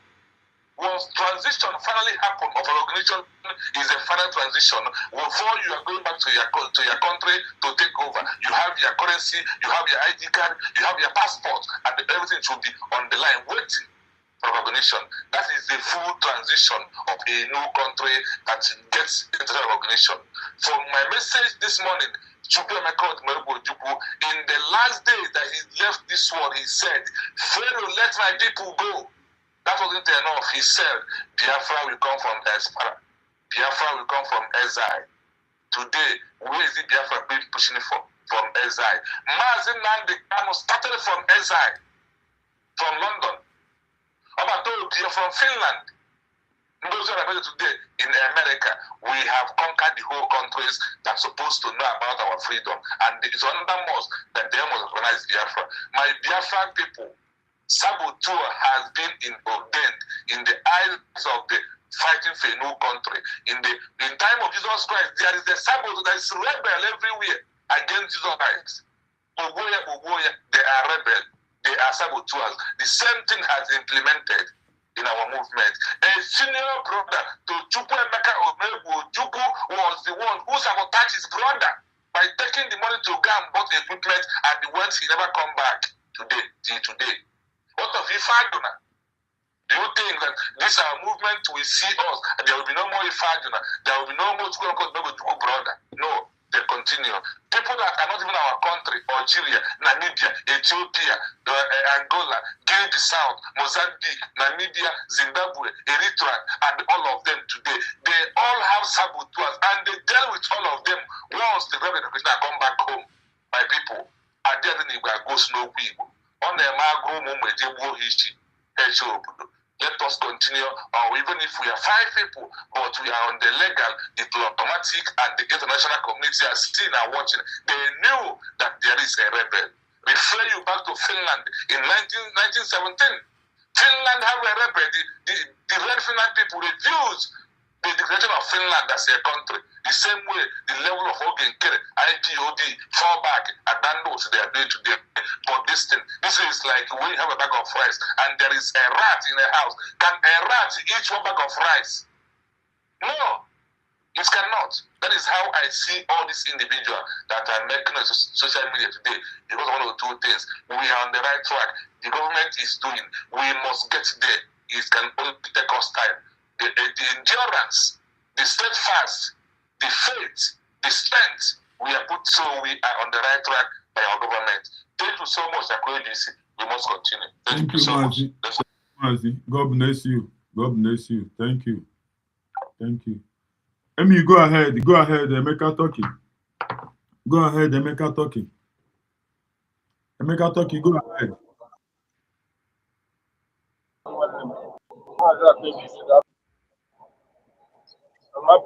Yes, go ahead, go ahead, go ahead. But his noise is small.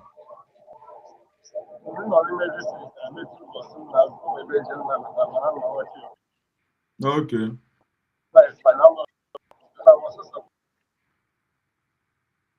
Yeah, you can continue talking so that let me see if we can hear you clearly. Okay.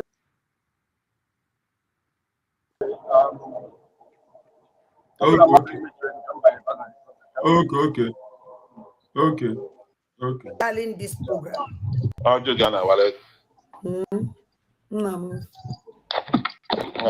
Good evening from my side. I'm happy you Must watch and body movement of this idiot. I'm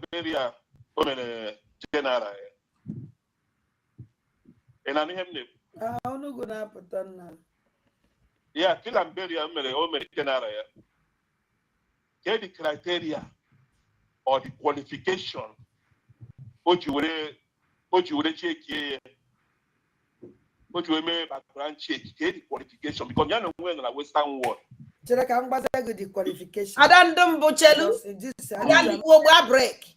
Now, Anna Majuzi, the small boy, who put out the program. Share the program. Now, I say thank you very much. Let me ask you a question. Can you the criteria?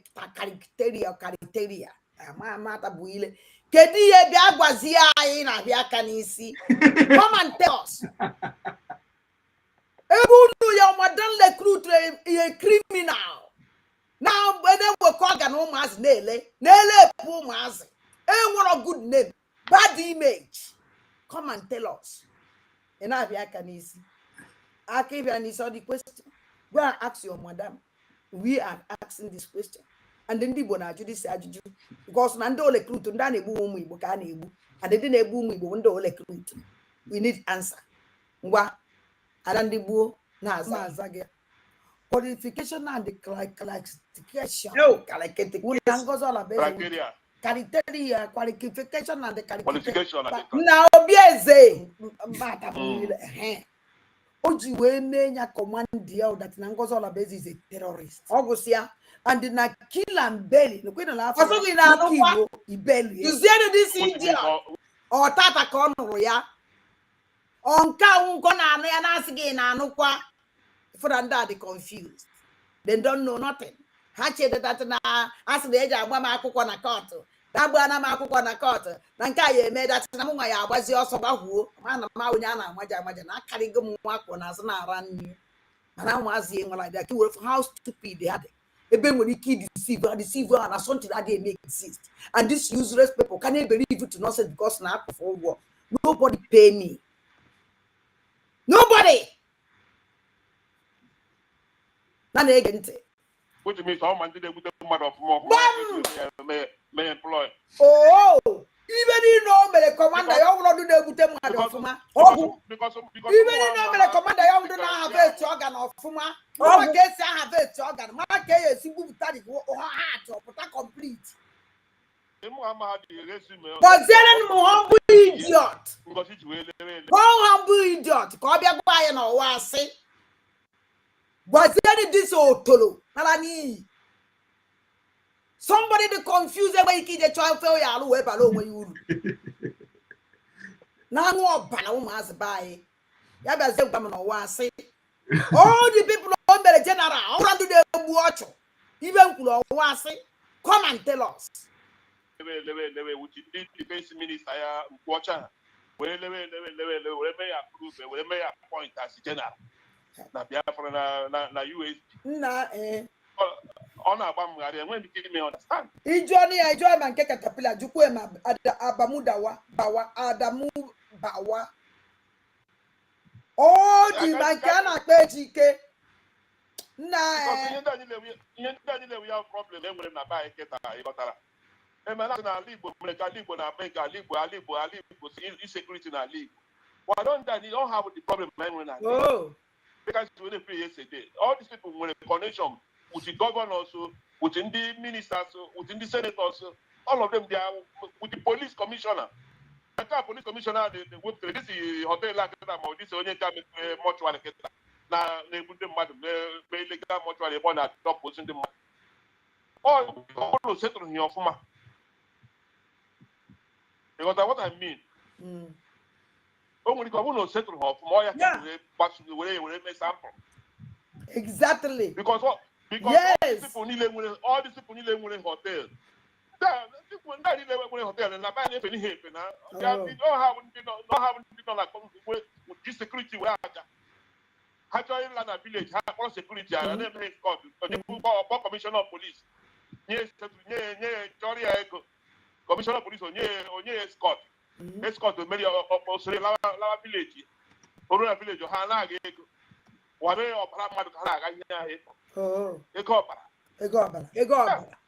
so we go to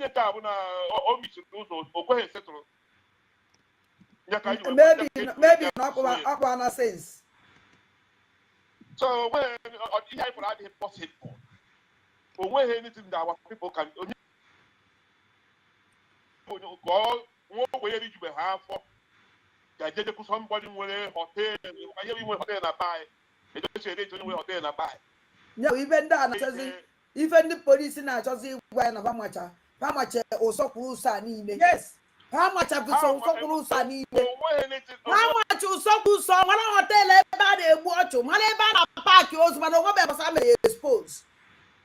They know all these areas because they work with them, they do it, then they work with them. Come on, I would actually have a year or in a says, Mboso say like this. Whatever you escape goat too. You will escape goat for them. Umwamosu. Now they get this nonsense in there. How quite nonsense, yo. How quite nonsense. Corruption. They know everything because all of those people are work. Hey, officer,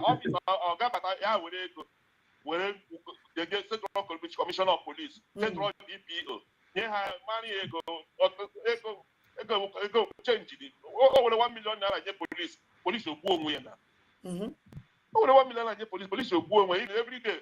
Commissioner of police of Israel baby, and I didn't yeah, we have all of them in the now. So they're all easy. Nobody when anybody into Nigeria when they fight this corruption.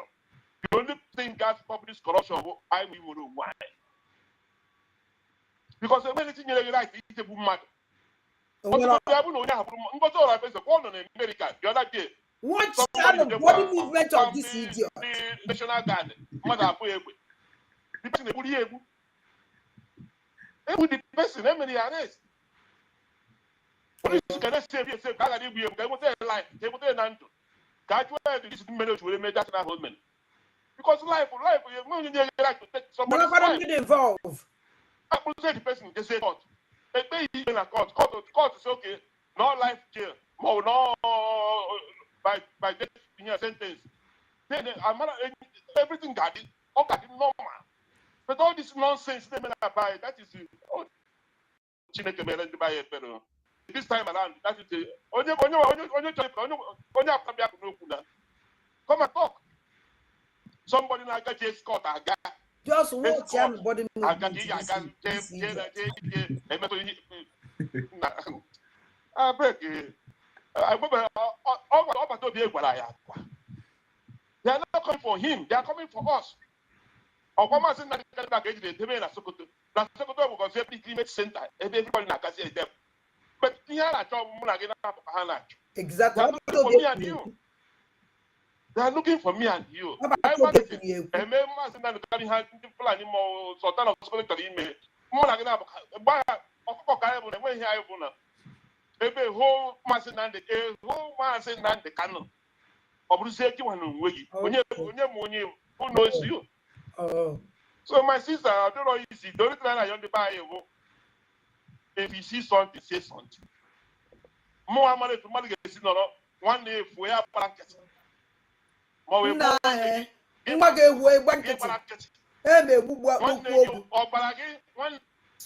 blanket. Then the people don't kind of messes. Because all this increased awareness. Awareness, independent states. Now shout, now shout, now shout. All you need people more than and the obieze na that independent state and Reverend Father and Kadokwando Nejari Bube. That Reverend Father Kadokwando, the bishop of Mami Boko, Pastor Okapajari, they create more awareness, which is also a bube, never on Socha, Izo, even Melonia, Izo, Iji, Makiazo, half him again, Messia Meg. Bahul. What a woman. When all the in what a woman open okay to then somebody know by the never of then opening one never got who's when you're from Melegin. When everybody keeps silent, you die in silence. That is the problem I ain't with. And I'm too and I won't happen. Do you know the reason why? Obieze na, do you know the reason why? Even a Katiawu, on now we even mad in a bay. Oh, yeah, they are to Japu father. Japu pastia. Japu is a more. I don't know if even more barrier we boy, me. Father said, Mechiano, Mechiano. Pastor said, Mechiano, a chipon because there everyone about the was on Nunu, can I can the father, or I can the bishop, or I can the pastor. Pastor say I put the one ya. Even pastor I'm gonna call you me. Ogus I get you now God will expose them. Ogus you no see expect expose. All in the Bible today. Even the alone kita even in the Bible na he koku ba ya mari I be dey bugi je ku father. Osugu mechi onu ke ya so no one the father anko me lo mechi onu. O ya so no one the bishop anko mechi onu. O ya so no one the zemu mechi onu. Ebe ye gbuo mmadụ n'unu ka ndị fada were mmiri n'ụka ewere mmiri ọbara ozu onye kwuru ozu onye Obieze na akwụfu ụmụ mkpọkpara akpọkpọ ihe agụrụ na-egbu dide ụmụ Igbo m nso ma na-ebuchacha anyị for nothing. My sister ka hapụ gị na ihe na-agwa ndị Baịbụl obi achọrọ onye ọbụla mba ihe Chukwu ama ha anaghị eme what they don't know is together Chukwu ama ha anaghị eme because ihe niile na-eme kịta awareness niile na-eme kịta kila mkperi ya kịta ọ that is ọ na high point nke mere kwuru ngozi ọ na-eme tweet point na Twitter ya everywhere kịta anya ha na-ekwu maka kila mkperi ọ dị go blogger everybody kila mkperi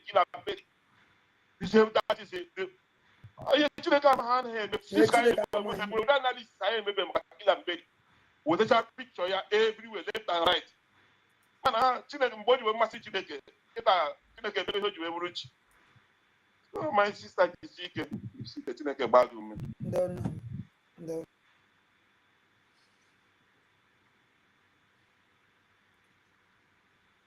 na-achọ nke unu gezie ntị ka emechie with this one. So ana m ekene humble guinea because of your oh my God. Okay. Imagine being able to build anything just by thinking about it. Meet Base 44, a complete AI.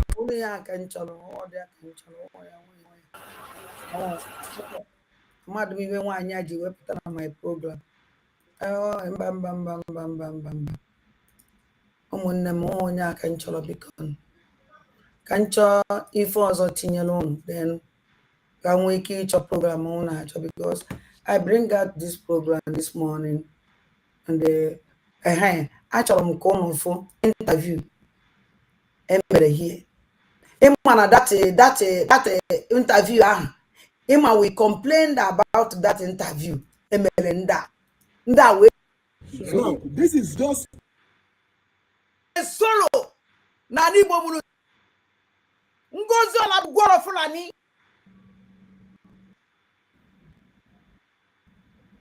na ndị Igbo do sleep ya ọ dị ka m ọfụ gị ya bụ nke a idiot kọlụ Ngozi Ola bụ eze achọrọ m ka unu gee ntị ka unu nụ ife o kwuru ebe a. Oh my God. Chere na ana m abịa. Okay. Ọwụrụ ya. Okay. Ọkwa pụtara ọfụma. Yes, ọ pụtara ọfụma. Ale, genu. They bribe them to say anything. They bribe them to say, oh, Nigeria is... Why does Tinubu give that man the security to move around? You need to remove the security you give to that man for 2 days. Allow him to tour the whole Nigerian state before you can say Nigeria is a safe place. Tell Tinubu to remove the security they give you, sir, and then move around the whole Nigeria. And I'm giving you a promise. You are not going to survive. I give you only 2 hours. Britain will be looking for you. That is how dangerous Nigeria is. But they gave you money to come and talk that rubbish, talk that trash on social media. You have no clue. He or she who wears a shoe knows where it pinches. So please disregard that fool parading in Imo State, saying Nigeria is a safe place. I just came for a conference. Nothing happened to me. He has no clue.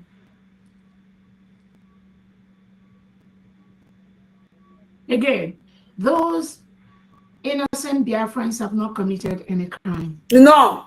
Tinubu has labeled them criminal with Soludo just to stop us. You did not, Tinubu, label us criminal and the Soludo as you call, as you said.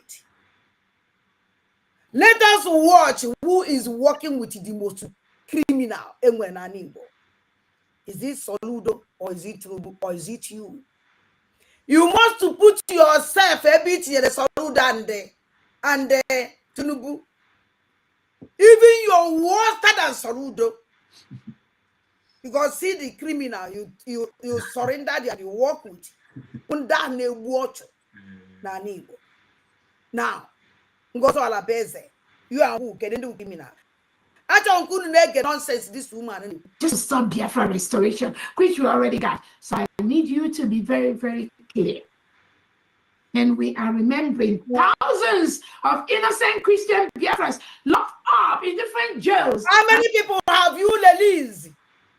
Ngozi Ola bụ gwọrọ Fulani. Mmadụ one ka release golone. I'm a ife ji akpọgo name. On anyị ọrụ na alọ na ọ na-ekpọ gị better we call you. How many of them do you jail, Ngozi? Under 1 year. How many of Biafrans have you jailed? How many of Biafra Kibu? How many of Biafra can take Gelegog and Fa?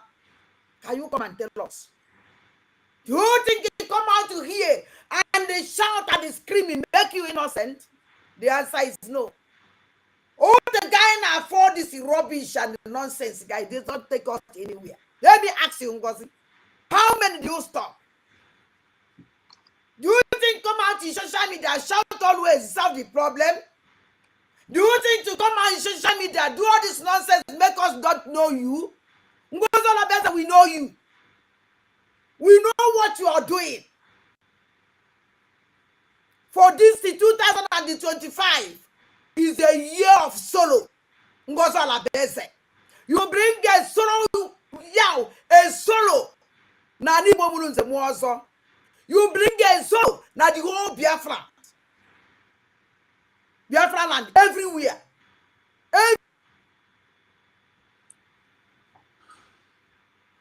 ụmụnne m, ihe unu kwesịrị ịma wụ nwata nne ya napụrụ ọnụ n'ara, ọ na-adị agresive. Nwata nne ya napụrụ ọnụ n'ara, ọ na-adị very very aggressive. Ogechukwu nwa ya na enweghị ihe o meghe. Ịma m gwara unu sị na agwara m ndị mmadụ sị ha chọwara m dị Ogechukwu side Oshodi Odile Mile 2. Then onye baiga na moto na-enwe kọndọktọ ọhụrụ ọmarụ ma kpọọ ya Ogechukwu na onye ha n'anya gị ma nọ ya. So kemgbe ahụ m siri kwuo onye aha, nwaanyị akpọ Ogechukwu nwa ya si ọ hapụgodu n'ọnụ dọọ na ọ mazile kọndọktọ ya, o chere godu ya were 100 euro send ya Ogechukwu that time ahụ.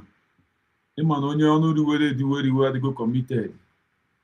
Ogechukwu ewere ego niile aha nwụchapụ burukwe nwa nwee mkpụrụ mmiri. Kemgbe aha o sendebere na ego ọzọ akwa o mere 1 month now or 2 months now. Kemgbe aha abịara bịa mee ha expose. So ego o kwesịrị na-enweta ọ dịghaziri izi, ọ na-enwetezi yazi. Ị na-esendere that boy ego dịka before ịma before abịa ha na-eru ha every Saturday ka ha sure na ọ na-enwetakarịrị ego ọ na-esendere Ogechukwu nwa ya. Mmadụ ga-ahụ enwe ndị dị akaụntụ ahụ nyere m ọ ka dịkwa mma, m nwere ya tinye ego yosi ya etinye ego dị ya. Akaụntụ ahụ nyere m ọ ka dịkwa mma, achọrọ m itinye yosi tinye ego dị ya, yosi itinye send slip. Ogechukwu nwa ya na-eri. So ọwụbekwene gị enwe onye ọ ga-awụ ya ọ dịrị happy. So ihe m ji na-ekwu ihe awụ unu fụ ihe ọnụ na-ebuga nwaanyị ka nwaanyị na-akpọgo this kind of name, ọ dị angry. Mmadụ inwe a grown up man, sorry, because always man onye na 40 years now, always obere nwazi. And ihe mere m gwara unu ihe mere that guy ji ọdụbede nwaanyị because of again only this ọ na-akpatazi dosezie ọbịa onye na-aṅụ mkpụrụ mmiri. So ya ka i were hụ. So and the woman na-eme itizi target yazi. Ọ bụrụ that time aha people na-rush ya, oh ada achọrọ m support, achọrọ m iso na ihe a na-eme. So ihe niile aha, so ihe m egwu unu ya so that unu fụ ihe Ogechukwu nwa ada dị ọra mma na-akpọ ha akọ ka ọ bụ ike otu onye. Okay, Kari Biafra. Her Excellency. Good morning, Her Excellency. Ụtụtụ ọma ka ekene. N'ọdị mma nne m, adị mma Her Excellency. Ndewo. Edika imechigo mmadụ ịbata ya ka nnọọ comment. Nne m the stream ya dị m use ga-ewu free and the mmadụ bata ya na-akụpụga the person. But ọhịa m fụrụ gị m kara ime gị accept na the thing. Kelu no. Amụghị ihe menụ the thing na-edezi afọ ọzọ, so achọrọ m ka m bata with. Okay. Oh, yeah. I'm trying to change my name to Nwada Dunobukwa, but it's bringing out my real distance way, so I don't want it. But it will not show now. People will not see it. How do you know? It's showing in my own screen now. Serious? No, I mean, mgbasa ha nọ na-ekwu okwu ifuru afa ha dị a. Afọ m asatina na. Okay, afọ m So the thing I get show you, I don't think that it will show. But no problem. Go ahead here. Talk here. Go ahead. Talk here. The fans are listening. On Abba. Go ahead. Talk here. No problem. Should I start now? Sure. Go ahead. Her Excellency. Go ahead and talk to their fans. Ndewo ụmụ Chineke, ụmụnne m ndị Chineke ji gbara ngwa ọrụ. Ndewo ụmụ Biafra ndị mụrụ nze mụọ ọzọ. Asị m nke onye chi ya zere ya gaziere nwoke gaziere nwaanyị ndụ mmiri ndụ azụ. Anyị gbuo aka anyị ga-egbute, anyị gbuo aka ekpe anyị ga-egbute, mkpụsị njọ ụkwụ anyị ama mkpụkpụ anyị n'ezi. Asị na enu ga-emegide ana ga-emegide ndị na-emegide anyị. Asị m na ọ ga-adịrị nna anyị ukwu our president Nnamdi Kanu onye anyị ji eme Ise. Nwoke dị ebube. Ise. No, ya dịkwara nwa ya nwoke Paimon. Oh. Paimon Ekpa. Ọbata Obie. The ambassador of peace. Ọbata Obie. Ọ ya dịkwara nna anyị bụ nne Kande. Yo. Ada anyị nwanyị. Nwanyị ka nwanyị. Dr. Ngozi Kohabeze. Nwanyị ka nwanyị. Prime Minister. Afọ mụrụ Biafra. Asị na ọ ga-adịkwara ya mma. Ise. Ise. Anyị si na liba n'ọmanda. Ise. Enu ga-emegide. Ana ga-emegide ndị niile na-emegide ya. Ise. Ya na-aga na o nwere ihe na-emenụ. Ise. Na mmiri nnu ose anyanwụ ọnwa ihe niile Chineke kere eke ga-emegide ndị na-emegide ya. Ise. Ọ ga-emegide ha na eke, megide ha na mkpọ. Ise. Ka ọ dị. Ise. Okwu ekwusi nwa iyi. Ya kwuru ji ya mana jigijigi maka na a na-arọchasị aka n'ọka. This is time of sanitation. Yes. Onye ọbụla ọ na-afụrọ Chineke ga-afụ onye a ga-akpụpụta onwe ya ezi. Ise. Many are still going to live the restoration. Ise. Otu a ka ọ dị okwu ekwu nwa iyi. Ise. Onye bịa fụ na ihe osi na ọma nkwụ na ihe a na-eme ọ kanyegodo efe. So na anyị manụ ife ọ ga-abụ. Anyị na-agụ Baịbụl. Anyị ada aghọta Baịbụl anyị na-agụ niile na-eme na Biafra. Biafra bụ Baịbụl nke anyị asataghị asata. So anyị were ihe mee na ndị nke mbụ ya mara ihe na-eme kịta. So ya na-aga na nwere ihe na-eme ya leba na ọma nda. Ise. Ọkwa na osisi na-amị ezigbo mkpụrụ ka a na-amụ iche. Yes. Ụmụaka na-ana akwụkwọ na-echu mmiri na-eje ebe ọbụla a na-eje n'okpuru ụdala ama na ọ na-atọ ụtọ na-amịkwa n'ọfụma. Na mango na ụmụaka na-ama mango iche mango ama na ọ bụrụ mango na nwere isi amaghị ya iche. Yes. Ọ bụrụ mango na-amịrị mkpụrụ mmadụ ejebe nna ya. So na ọ isi na-amị mkpụrụ ọma ka a na-eje nna ya. So ya jisi ike na o nwere ihe na-emenụ. Amen. Anyị akwụrụgo ka anyị si kwụrụ. Gidigbam nke ikpeazụ a. Yes. We go nowhere. We go nowhere. Nowhere. We are here. Yes. Anyị afụgofa afụfụ ọfụma. Yes.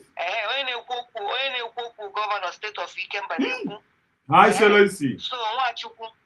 Ihe m na-achọ ikwu kịta bụ na ihe gbasara nwaanyị isi ọcha bụ okwu nwa iyi. Ọ sị na ọ bụrụ na enyeli ya ka m chọkwu unu mara ihe a because people might not know about it. Na ọ bụ na enyeli ife ọjọọ ka ọ nọrọ na defense. Na ọ ya emegide that she's going to not give him what she demanded for. O ji maka ya wee bata. O wee nwa iyi na ọ bụrụ na enyeli anya that she's going to sabotage everything. Emekwa na ya na-afụ ya n'anya. So ọ bụrụ ụmụ ya ọ dị ọnụ unu nkịta ọ nọrọ ọnụ unu ọ ya ama mgbe okwu data okwu na ọ bụrụ na enyeli anya that she will turn to saboteur and that is what she's turning to. She was the propaganda woman mana one day she will meet her mate. Mba aka ga-ebi ya n'ala. So ọ bụrụ ụmụ ya ọ dị ihe ahụ mfu na-aga n'o ịmara na-aga ụmụ ihe ndị be anyị na-ekwu anụ gbaba n'ọfịa ọ bụrụ na ndị mmadụ na-achụ anụ gbaba n'ọfịa ị na-anya ịfụ ka ọfịa na-emegharị ma na anụ agafego. Yes. So lasuba ife ahụ mfu ya ihe ife ọbụzi ọfịa na-emegharị ihe bụ mmadụ dị na ya apụgo ọfịa na-emegharịzi. Anụmanụ. Ndewo na ụmụ Chineke. Ndewo ezinne. Ndewo High Excellency. Ka anyị pụta n'igwe sọpọtụ our United States of Biafra. On Saturday. That is where we know. On Saturday. That is where we stand. You cannot wait until Saturday you donate. Then whenever you donate ego. Yes. Come out to support your government. No government is built without support.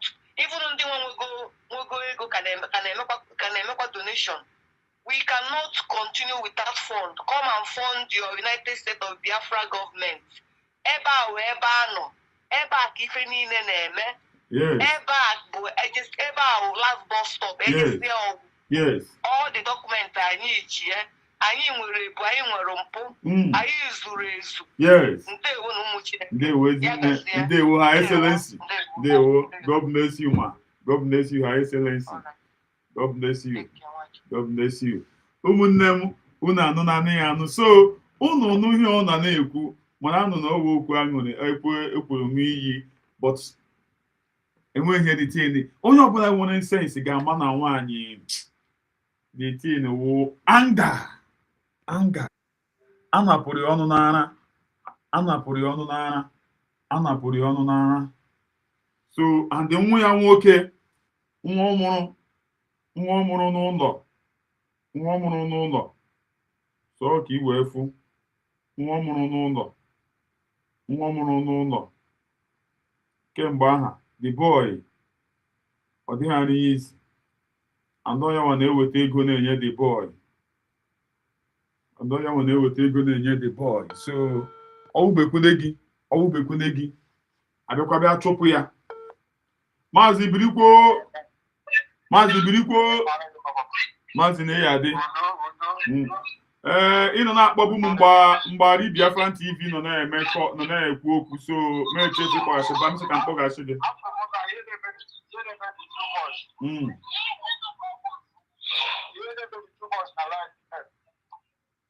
ndewo adịka ịdị bizi aka m nọ live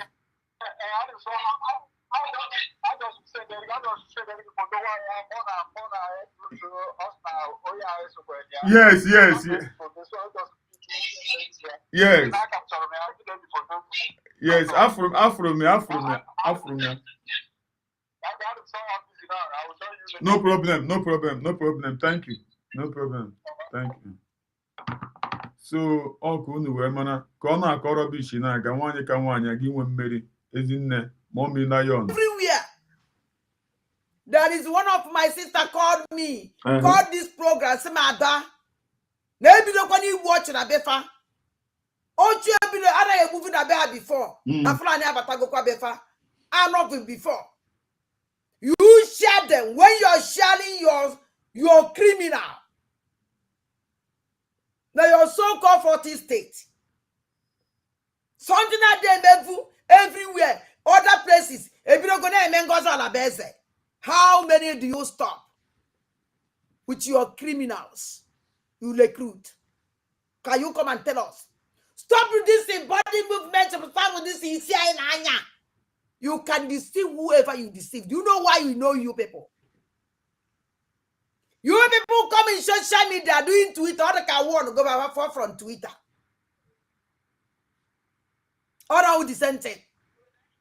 How you there, Boogie? Bien na Twitter, na Telegram, kwa na Telegram kona Instagram. Ifulia. Confused woman. Very useless woman. Confused person. Oh my God. Telegram, idiot. Telegram. TikTok. Okay. As you're whining now in social media, that's all they whine on TikTok. Now the same people, because who them want to shame? How can somebody else who charge you kidnap one man? Then na TikTok, no post. Fulani terror is inside the TikTok. No, there's a live program which never they kidnap. No post is in a life. No, even my TikTok this thing. Already something in them on social media. They are not ashamed. You are not ashamed also. They are determined to kidnap and tie everybody. You're safe. You are determined to kidnapping and tie everybody. So unu wefu ya, unu mona, aki unu hewa ha excellency kwuru now. The governor kpọrọ now nye okwuru maka this woman. Nwaanyị obi adịrị ya mma. Onye a napụrụ ọnụ n'ara. Unu maka oshi adị. Kemgbe ahụ ọ dịghị izi.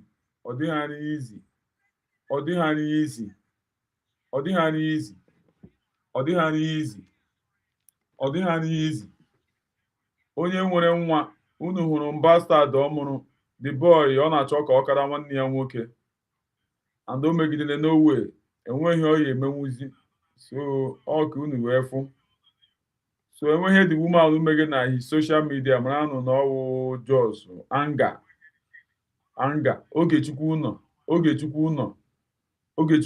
enweghị ọrụ ga ọwa na ordinary conductor na-eti Oshodi my two Orinewale Oshodi eke ọ ka i were fụ geenụ udele ya nwụrụ anwụ with your terrorist group you recruited.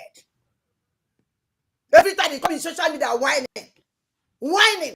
You don't even stop anything. We don't even see your impact. Since over 1 year goes on about to come and tell us what do you do in Biafra land? What are the what do you stop? Every day. Every day. Every day. Every day. Yeah. There is no day. There is no day massacre not this day. Gas is 20 or 30. By the criminal that you recruited. Thank God, Nunu Mama. Thank God, Nunu Mama. Thank God, Nunu Mama. Na ya o ekwuru n'iyi. Okwu ekwuru n'iyi. Anybody putara anụ na awụghị our leader Maazị Nnamdi Kanu that she will sabotage that person.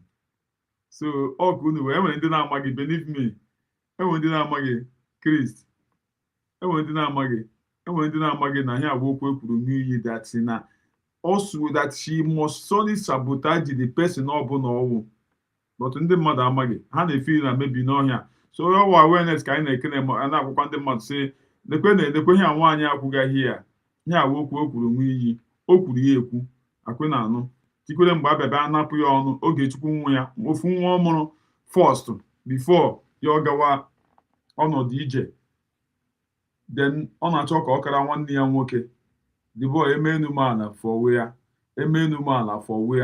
geenụ ntị. Commit by the criminal you recruited. Do you think you can deceive us? Let me tell you something. Anytime you come in social media and talk, the message that you leave, you don't listen the message for Biafrans. The encouragement that you give, you don't give the encouragement for we Biafrans. You give encouragement to certain Fulani terrorists. You give the encouragement to tell them that don't worry, they are winning the war. Everything coming out in your mouth, the message is not for Biafrans.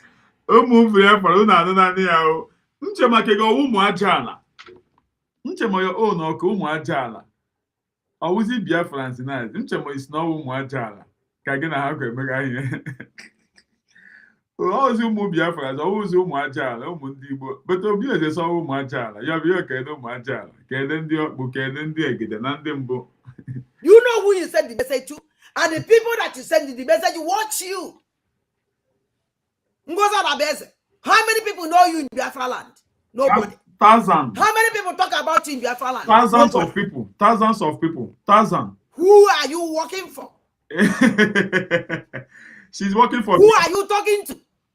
Come and tell Biafrans. She's talking to Biafrans. Let me tell you something.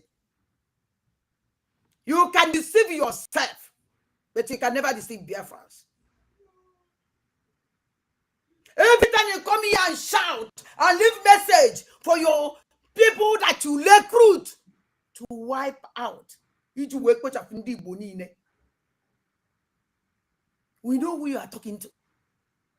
You're not dressing Biafrans. You don't dress Biafrans and goes all about that, you know it. You use coded message and the people that you read that coded message, now we are talking. You just encouraging them. You just giving them power. You just giving them assurance. For over 1 year, you're giving insurance in social media. For over 1 year, you're telling them that you are winning. Every 1 year, for over 1 year now, but you have never seen the impact in Biafra land. You're giving them assurance. I want the master now. You come out here and tell us that they jail him life destiny, public execution. Na social media, if you be like, if you make program, you kuaria, eloharia. You know how goes on like this, you know how she said that no, you even mean by giving you life to Johnny, we not even mean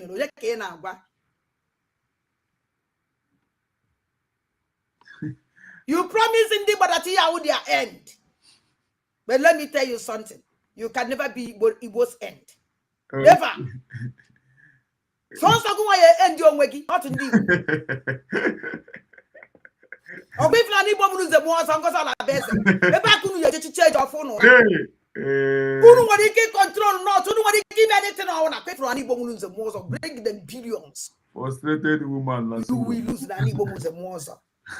You can't. Finish all of them. Finish all the youth. Do anything that you want to do with them. But let me tell you something. You see that land? That land is a very, I don't know. I'm not even if you will compare one on that land because get on to this woman small, then I can stop because he will be women and I told me women.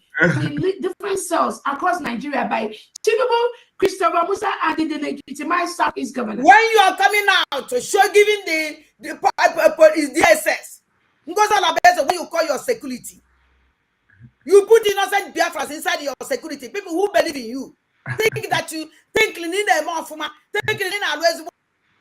Mazu be ndewo gbapụ ya ọsọ ka this thing hapụ ịgbapụ gị mgbe ndewo Maazị ndewo. Good afternoon Maazị Obi. Good afternoon Maazị Obi 1 Obi onye eziokwu Maazị Obi ọnọdụ ya ọ nọ ya. Give Poku, I will pause the thing. Thinking that they're not here for Biafrans, indeed deceive you. There is DSS inside the security destiny. There is in them inside your security destiny. There is a bit, yeah. They are there, taking their number and the name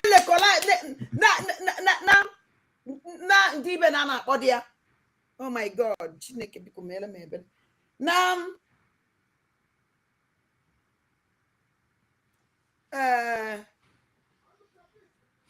Hannah will their number. Now oh my God. Mazi, go ahead. Go ahead. Go ahead,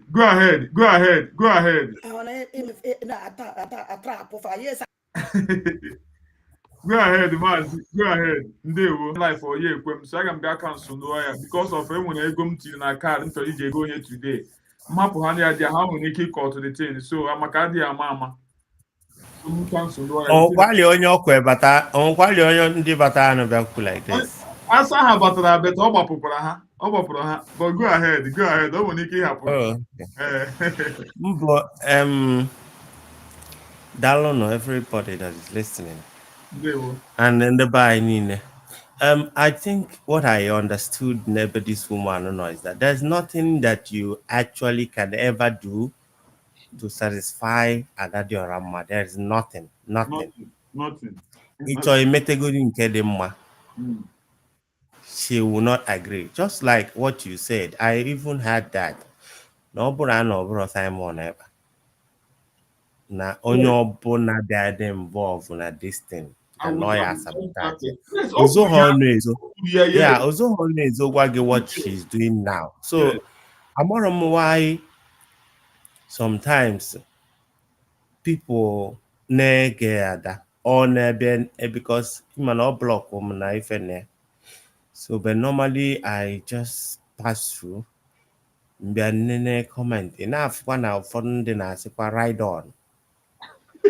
And Imago enough even the more I said that right on keep exposing them.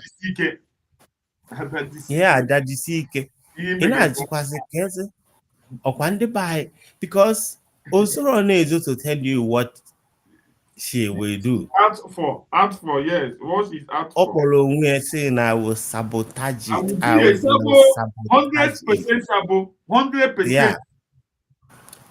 Over the nose, so if I fear ka attack this struggle like this, and at the same time, when you're working at that Ramaya no good turn or 360 and be speaking like this, yeah, what?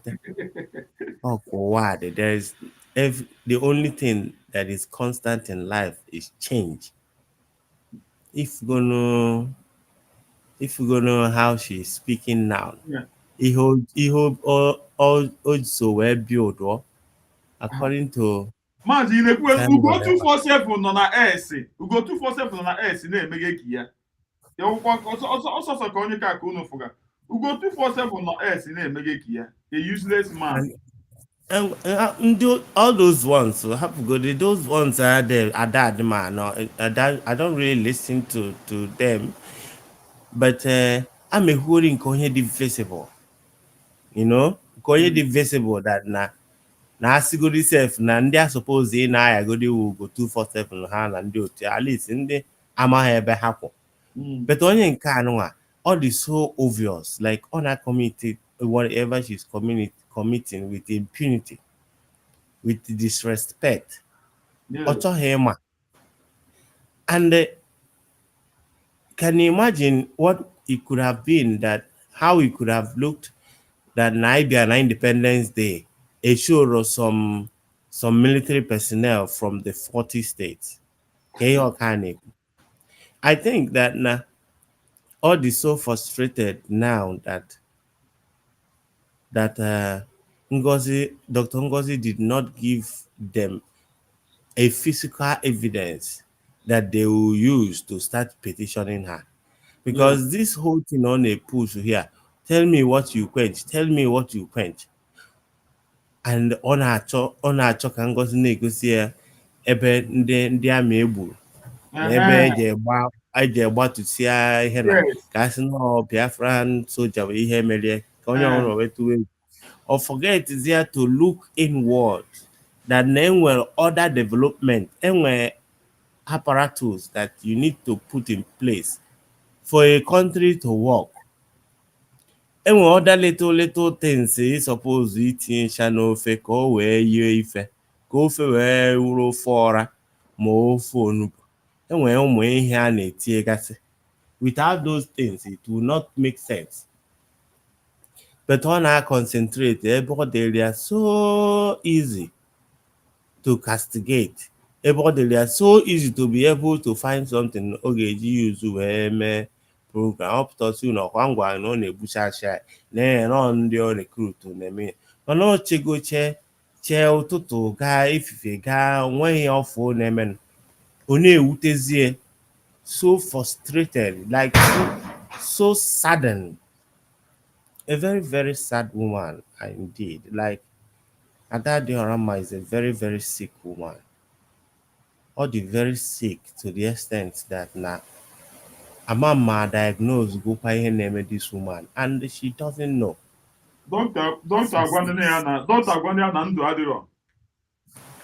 I'm telling you, like all the abnormal, all the Oburoka mothers here behave.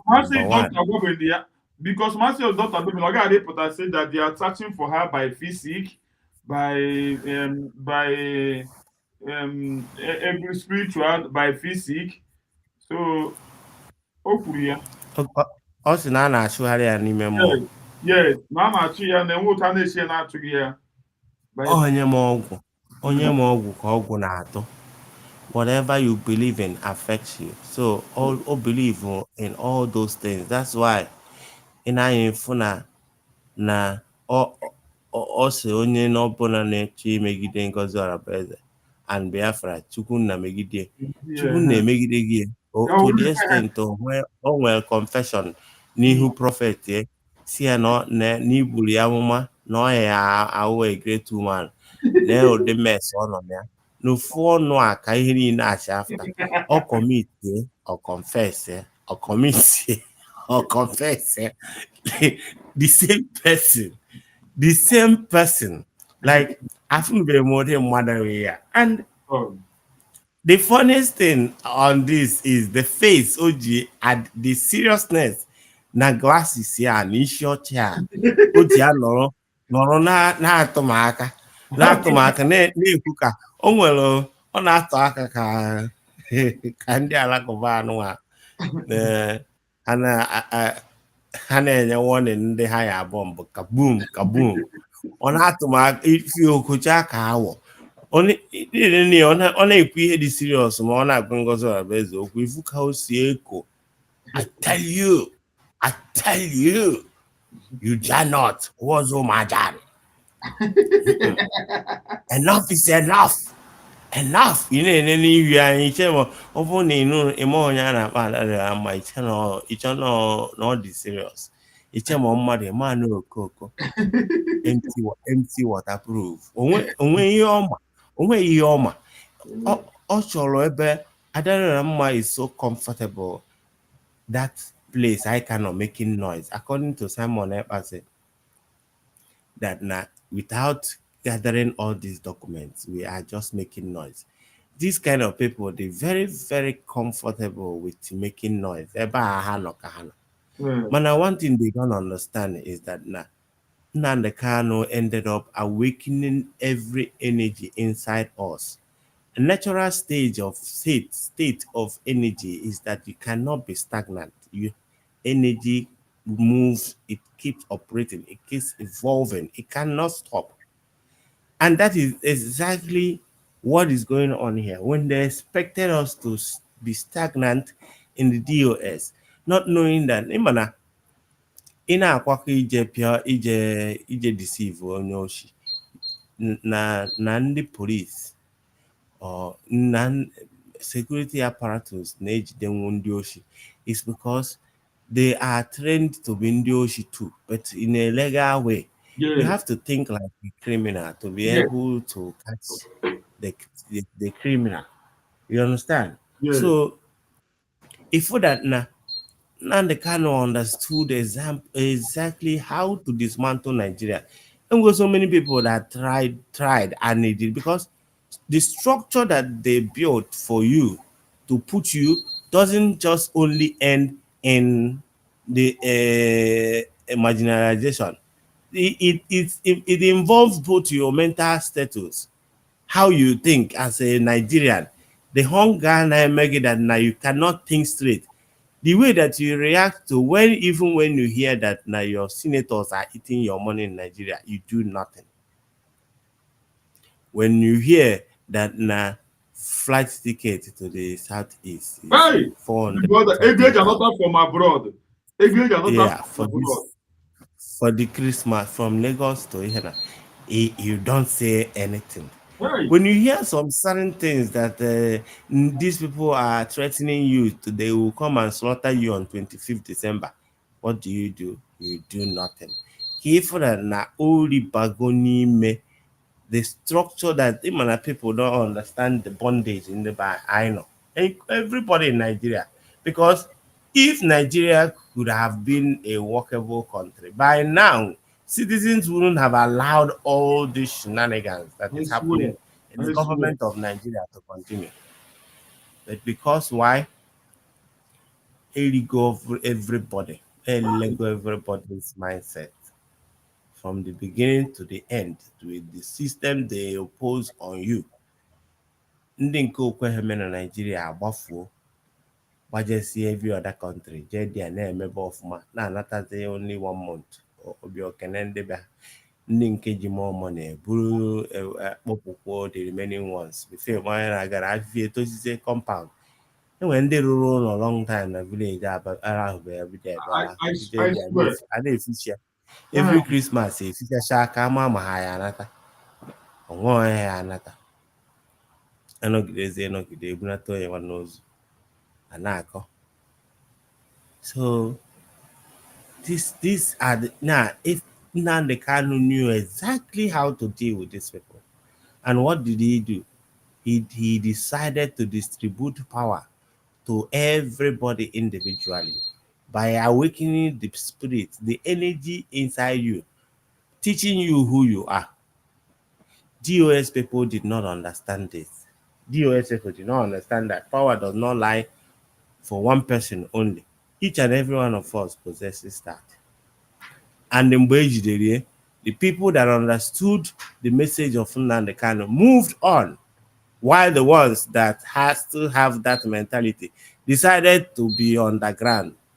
People like Uchechi and Emeka Gist and all of them decided to be waiting for Nnamdi Kanu for years. Oh, India Sobo was Rike. That was why they caught them. They dealt with them. But because majority is awake, we moved on.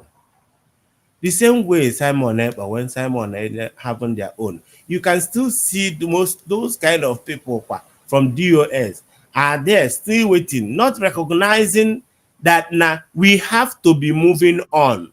the most one thing they want to do to us is for us to be stagnant. They want us to stay one place while they delay, they do their delay tactics. And now people and enwe case ndị na-eri na-eri ndị ego na-aba n'akpa because ha mana na ọgwụwago anyị anọrọ ndị anọrọ na-eche Simon Ekpa. Meanwhile, we have moved on.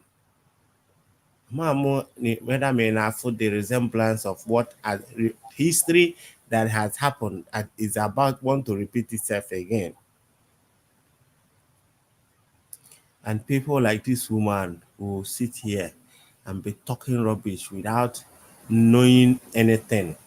Most of sometimes John Nash say ndị ojii ama ọnụ Chukwu nna bụrụ ndị ojii ihe na-eme ha affect nke ikpeazụ a. But I thank God that at least that people are talking. People are talking. The whole black people in Africa, there's no country they produce phone. Ihe eji eme phone bed in Africa. Oh, wow. What can any African country that produces car? Oh yeah, innocent men buy or couple in corner couple. Yeah. Tell me any African country they produce everything. Even I was listening to Professor Lumumba. I said that even during COVID, I now rely on foreign aids to give us vaccine. Meanwhile,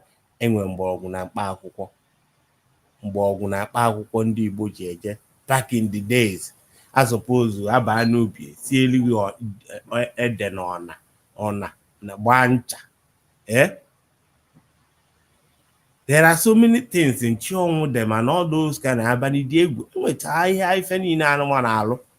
We could have just secured ourselves, but I need aid from America. None of them knew actually what they used to mix in that medicine.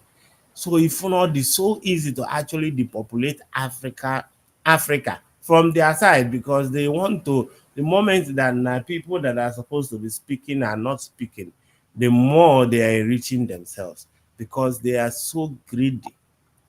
I'm not why France shouldn't have assist for the fact that in a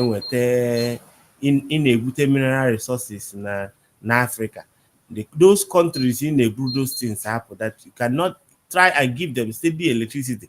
Share the resources with them. Use only your people. All wickedness.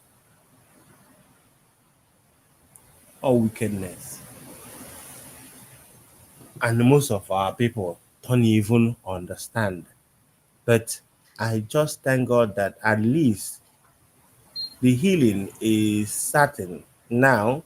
For the Asimoy Meshan, Cynthia Kenebe, Onyeme internet, because discussions like this is actually how we become aware of our surroundings. Talking all the time, having a conversation, having a conversation on what is going on around us. Communicating with each other. Yeah. From there, we actually know what is going on. Later, I know when Portugal denied go that Nigeria, there was never a record of Nigeria military coming to the country. So why did they landed in Burkina Faso? And I show how you France no never press Tinubu button or press CIJ or made this one. And at some point, but how can you tell America to go and start doing nonsense and they listen to you without investigating? Mana, they don't get it. They don't understand the whole shit. But you know what? I think that the time has come because now change your thought. There's nothing that you do that cannot allow that thing to change the way you're supposed to change it naturally. Nigeria always think that money will always solve everything. Okay, the people they sent from US, that they came. Here, Hanezo, or I say that Nane Christians in Nigeria, they buy Ononoga and all that. I don't know whether I haven't listened, but I know it's part of the government. After behind and I call nonsense. And I call nonsense. No, there's no even Benue. No Benue governor of Reverend Father. Benue governor or Reverend Father. The people, the congressmen that came to Nigeria went to Benue. The same Benue can the guys say that they offer Nania go to by Imanamo. Benue governor or Reverend Father now say there's no genocide. Meanwhile, see as far as America, where Batana state the man, where confirm more all these things with Anya. Meanwhile, the person that was supposed to speak on behalf of those people are denying it. All these things are just the normal. You see, when we call Reverend Fathers, it's not because everybody there is evil, but because majority has sold their soul to the demons. That is it. Reverend Father, a governor, denying genocide of his own people. What sin is greater than that? Oh.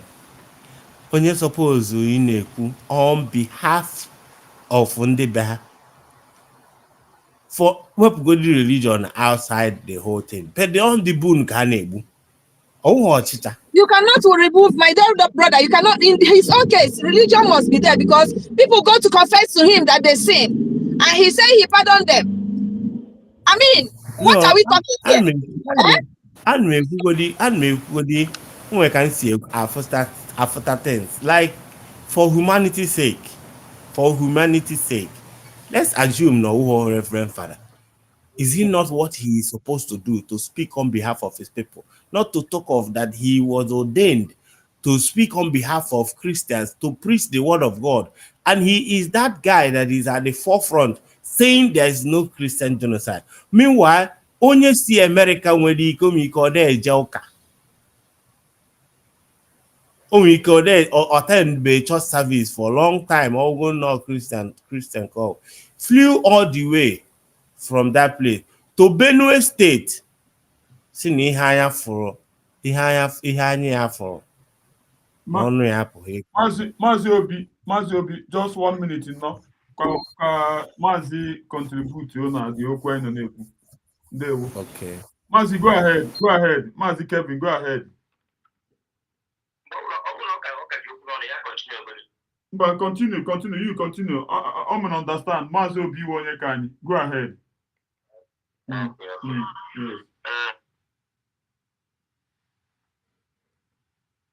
Yes. Ndewo. Kene ndị nọ na comment section. Kene ndị ihe Biafra na-amasị wee na-asọ ya mara onye ọra na mma. Ngwe ji ya kpọkwara ya. Ụbọchị eke, ụbọchị nri, ụbọchị afọ, ụbọchị nkwọ. Ihe ọma ga-abụ nke anyị. Ọ bịara egbu anyị egbu onwe ya. Onye isi anyị na-awa aja eji nke ya were asụ. Enweghị ihe ọbụla bụ ezigbo ihe ụmụ Biafra pụtara ihe nke Chineke na ya akwado. Sọsọ ndị ajọ mmadụ ihe ya na-agba mgba. Mana agbasịa mgba ihere ya bụ nke ha. Onye ọbụla na-ege nwaanyị isi ọzọ ntị, asịrị m gị ege na ntị, but efeel m not a fool, a foolish person. Onye na-amarọ ihe, onye na-aṅụrọ mmiri ara nne ya, onye a na-aṅụrọ n'ala Igbo bụ onye nwere ike na-ege nwaanyị ntị, because men looking at her here are mad na frustration, the excess na arụ ya. Enwere ihe bụ na nwatakịrị atachụọ nwatakịrị na nkụ, ọ sị na ọ gbara n'ajọ ọhịa. Ndị karịrị ya na-akarị gị ya, ọ pụtara esi ọnwụ.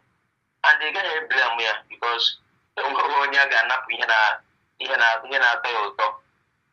Esi ya ebere akwa. Ọnọdụ ka mgbe a na-eji ya n'ime ọhịa.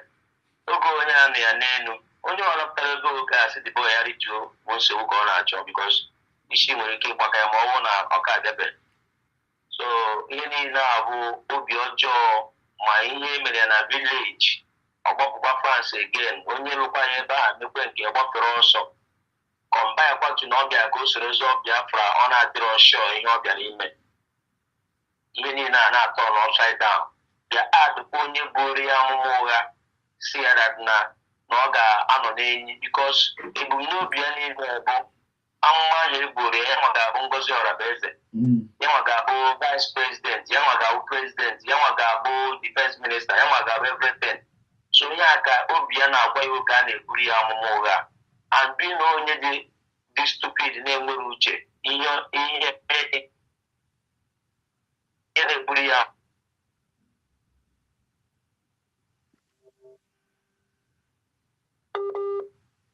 amụma. Yes, go ahead. After everything, ọ bụrụ na okwu niile ahụ okwu ụgha then combine ihe our governor bịa that no need the opposition na-enyere ya ọ na-agbaka ya isi. So isi ọ na-agbaka ya were mmiri olu onwe ya pụtat na onye ọ bụ bifo abụzi ihe ọ bụ. Ihe na-abụrụ nke gị abụrụ nke gị adịghị eme ya force. Ọ bụrụ that na position ị na-em n'oru gị ikulu down enwere ike mechie nwe position ya pụta ihe welu. Ọ bụrụ iwu na ị ga-ahụ that position ahụ ịchọrọ that na ịmadị pronounce anything. Enwere ihe ọhụrụ ya asị pronounce na onwe ya na ọ iti aka n'isi ịsa ada ndị mbụ na ndị ngede na amakwamihe na-ekwu because you are confused. Enwere ihe ịma and you can never know anything because ị chọrọ ịfọs onwe ka ebụrụ something. Why? Chukwu ya chọrọ ka ebụrụ ụdị ihe a. Enwere ihe ekere onye ọbụla ọ ya abụ. Ọ bụrụ iwuja ị na-aka mmadụ anya ụfụ ị na-enwuju mmadụ anya ụfụ you can never grow. Support onye na-egro ka nke gị wee ruo gị aka mana mgbe ọ na-enwe anya ụfụ n'ebe onye ahụ nọ you are going down every blessed day combine with ekpere ji aka wee tie onwe gị na nsogbu because ekpere ahụ ihe na-achụgharịzi gị ala na-achụgharị gị mmiri na-achụgharị gị ndị mmụọ mmiri na-achụgharị gị ndị ọnwa ọbara na-achụgharị gị ha combine jugere ma mmụọ ọjọọ ma mmụọ mmadụ imegidere ha ncha combine na-achụgide gị ada dị ọra mma. Onye na-akpụ iko na ị ka na-afụ ya na media o megidere na change voice to nonsense voice ji idea na-arịpụta ọ bụ that na people na comment ndị stupid people dịka ada dị ọra mma comment ya kịta osusu dogo nke esi breaking news mana ọ bịara test ọnụ with that nonsense voice o ji wee pụta ka ọ mara ihe ndị mmadụ ya eme. So Biafrans biko ejikwana anya amụọ ka kara aka nwere ya bụ ụsa ka ọ bụ ama ndị chọrọ ịrụ ọrụ a asị Biafrans mana ndị bịara ndị tie confusion mana ndị bụ ha bịara ka ọ bụ na ndị nwere ego ya na-enweta na the struggle ọ bụrụ na ha na-enweta the money ọ bụrụ problem ọ bụrụ na ha enweta position ha chọrọ ọ bụrụ problem ha na-etinye problem everywhere. Were n'uche ụlọ mana ndị bịara ịfụ ọrụ ndị niile nọ na gọọmenti USB they are ready to work. Although aka ga na-enyochakwa ha onye sabu mana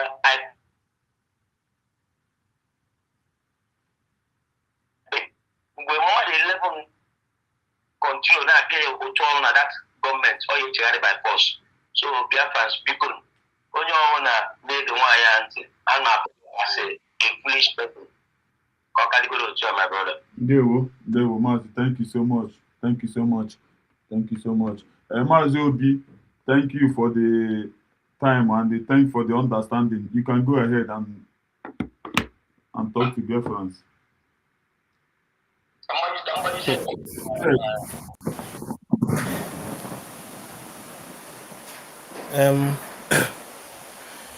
I don't know. We have frozen. Okay, Triple M. Okay. Triple M deal. Thank you, Mazobi. Thank you, Onyeziokwu. Thank you. God bless you. Triple M. Brother. Thank you.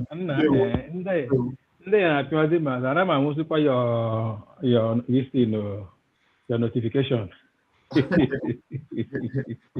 I'm fixing now. Worry now. I saw Mama go learn home go. Yes, na worry since now. Chebili ebe. My brother, ndị a chọrọ ka ha tụrụ ime m ụsụ, ha chọrọ ime m ụsụ. Ọkwa fon m nke ọzọ ka m wepụtara, gbanyụ ya, gbanye ya. Na-eme kịta mfu ya na ọ chara sị nna lekwana m fọ na nwoke m nọ online ndị na-eme m ibe ya. Mana nwe ife mebiri emebi. We must continue to push. Sure. Thank you very much. Thank you very much, my brother. Ezenos. Ihe a ga-eti mkpu abụ ka in fact ọha nụ n'olu anyị ọ kwụ na mama na ọha nụ n'olu anyị. Yes. Nwanne ihe niile banyere anyị na-emetụ Chukwu n'obi. Echiche udo anyị ọganiru ka ọ na-echere anyị. Ọ gaghị ekwe ka echiche ndị iro mezue. Amara Chineke bara ụba n'ebe anyị nọ. Ihe niile banyere anyị ihe niile banyere anyị. Ihe niile banyere anyị ọkpara Chineke mazuru ya. Chima agaghị ekwe ka echiche ndị iro menụ na-arụ anyị. Amara onye nwe ụwa bara ụba n'ebe anyị nọ. Ụmụ Chineke, ọ bụrụ na anyị n'anya n'iru n'anya n'azụ, n'anya n'aka nri n'anya n'aka ekpe, anyị ga-ama na Jehova dịrị obi anyị mma. Ya ka anyị jikwara okwekwe na-agụ. Anyị n'anya n'akụkụ anyị niile, Jehova dịrị obi anyị mma. Ọ dịrị obi anyị mma. Anyị n'anya n'akụkụ niile, nwanne m, Jehova dịrị obi anyị mma. Ihe niile na-aga n'anya ya n'anya ya. The zoo is gone. Now, the zoo has fallen. The zoo has fallen. How are the mighty fall? When the taproot of a tree is no longer there, what would be the stand of that tree? When you guys are talking about people, we have about taproot. Once the taproot is dead, one notion of cadendo. It will put taproot in OCC, one notilo, Ogula. Today, everything is happening before our very eyes. Before our very eyes. Anyway, I don't know the topic because I just jumped in and say, let me contribute. But we all know what we have at hand. Eva Tahala. I'm going to know even I wake again from the sleep. For those. Yeah.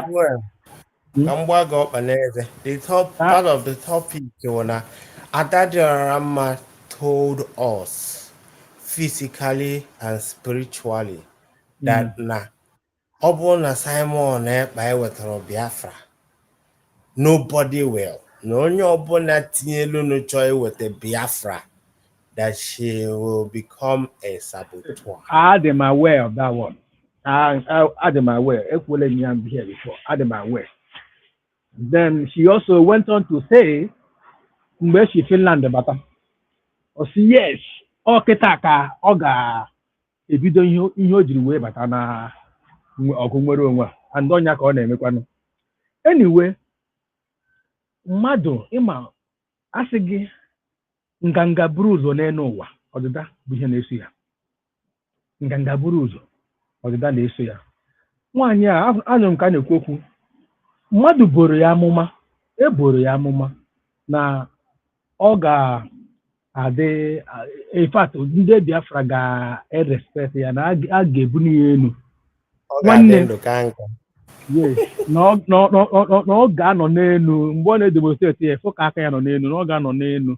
My brother, if you bear with me, if you are genuine in this struggle, Adajọ Ramma, I'll go akwụkwọ onwe anything, but that little thing on na-eme that time in fighting because ihe mma ọrụ gawo ọkwa this propaganda now all fight against those that is fighting our PM, and she's doing it well. Biafrans are love oya ebulie ya elu. You and I know that Chukwu ejigo n'aka ụmụ Biafra bulie Adajọ ụra mma elu. And that position now we are position o kwesịrị ịnọ n'ọrụ ọma ahụ ọ na-arụ. Mana ebe ọ bịaziri n'anya asị mmadụ adịghị mma ikobe akpa ya ebe aka ya na-agaghị eru.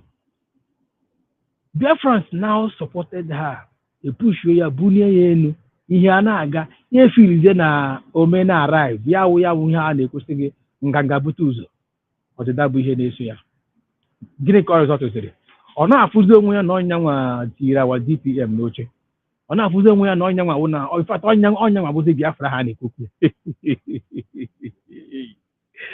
Chineke nna metosiri ihe ya to the extent ọ gara n'ihu na-agwa si na yawa DPM na ọya nwakugomere ya ebe ahụ na ya ga-esi go handedly butuo ya ala hey ihe eji atọmachi na-abụ when this woman is talking gị na-ele anya n'ihu iwu somebody na-eri the mind ị gaje onwe gị na onye a isi ọ dịkwa ya mma are you sure this woman is in order now today ọkwa onye a pụtakwa na-agwa anyị na ngwanụ n'elu ebe eboro ya mma na amgbe eboro ya wọkụrụ ma jọrọ ma I want to put it to you that amgbe eboro gị onye ahụ gwara gị ihe ahụ amma ahụ wọkụrụ mana you misuse it i misuse ya ọ bara gị n'isi ọ dị ka nwoke a sị na a ga-eme polisi a ga-esi polisi na zoo wetara ya leta emebekwa ya ọsọ a ga-esi ya polisi nwoke a gbapụga na dia market square bido meme arrest enyebe ya polisi o ebido meme arrest onye ọbụla ọhụrụ ya kpochi onye ọbụla ọhụrụ because enyere ya leta na ọ ga-awe polisi ọfisa nwanne emebeghị polisi gị na-eme ọdị arrest emezeghị polisi a nwanne ụwa obodo ga-agwụrụ na so ka ihe a ga-emezi ya you just withdraw the letter. Yes, my brother.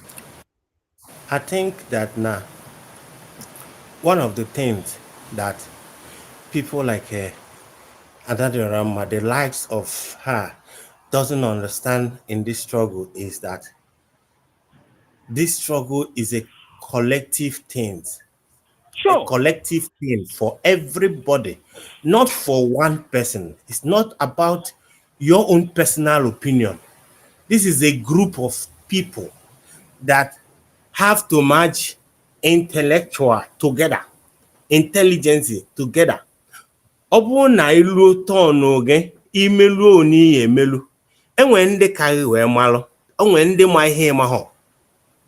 So where they are making the mistake is that because in any for that now there's a little bit of some people are scared, some are lost, they don't know what else to do.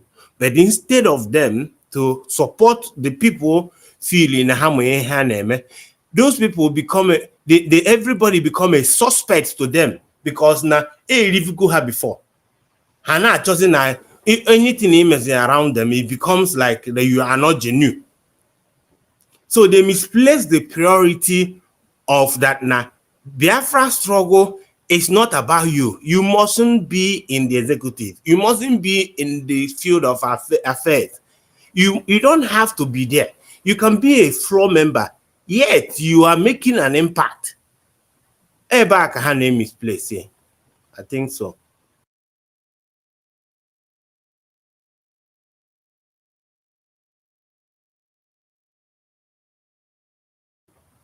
Are you there?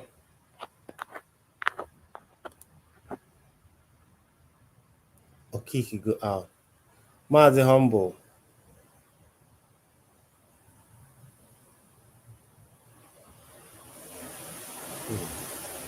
The team gbapụrụ triple M agbapụ. The team gbapụrụ triple M. Oh, anyway, okay, but anyway, all I'm just saying is that now, I think these people am around what way to follow anymore. And that Rama is doing whatever she's doing on the internet, either to just still become relevant, but I know that now every right thinking person. Yeah, okay, you can continue. Yeah, you can continue.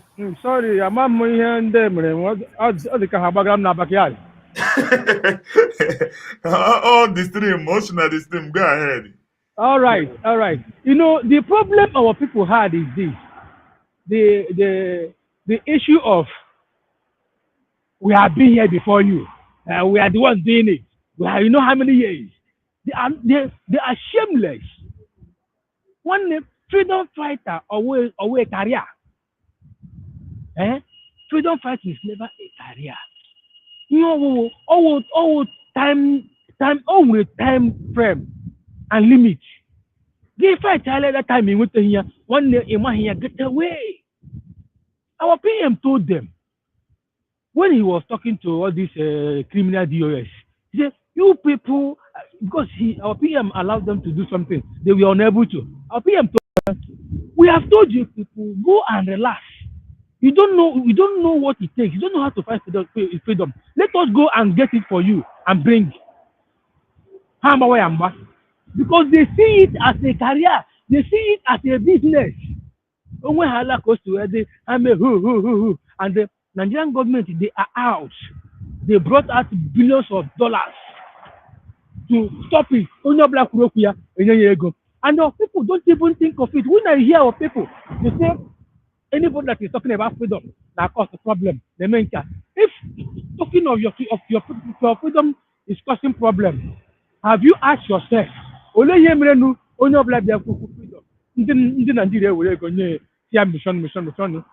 If it is not your right, why would they bribe you? They will take you, they will right. I got open international courts, criminal courts. I don't hear about, but they can't do it. They will only come to you to bribe you. If you don't bribe you, they find a way to fight that person or use the kangaroo court to jail that person. To tell you, hey man, when I see people that talk to our leader, anyhow, and our PM, anyhow, I laughed.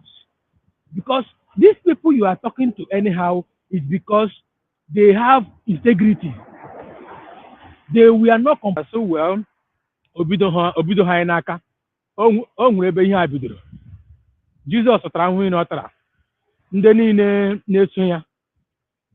Ụmụ ndị ogbi abịa nwụrụ ọnwụ na-akparị ya na-agbụ ya asụ. Despite the miracle niile o mechara n'elu ụwa. Ha eme ya akaja dị iche iche. Then who are we us now? I know most of us must have had it or not.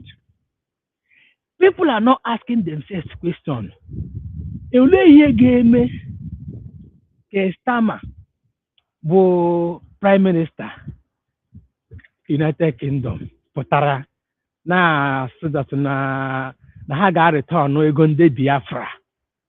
How many billions of pounds have frozen during Biafran war and after that now they want to return it after how many years? And the people don't know that Biafra have come to stay. The only thing I get now, I gotta recognize that Biafra because I'm a man that now I got have area for her. Biafra got drag her. Biafra got drag her to the last. So that be no correct what they are right. They are wrongs. Now, and people still don't believe that Biafra have come. Just tell me, because I was discussing with some people. I say now, okay, this money now, are they bringing it to Nigeria? Who are they giving it to? See, I'm smart guy not Nala. If I know Kuya na Biafra, the details. Oh, plus also no one day Biafra, would did Biafra.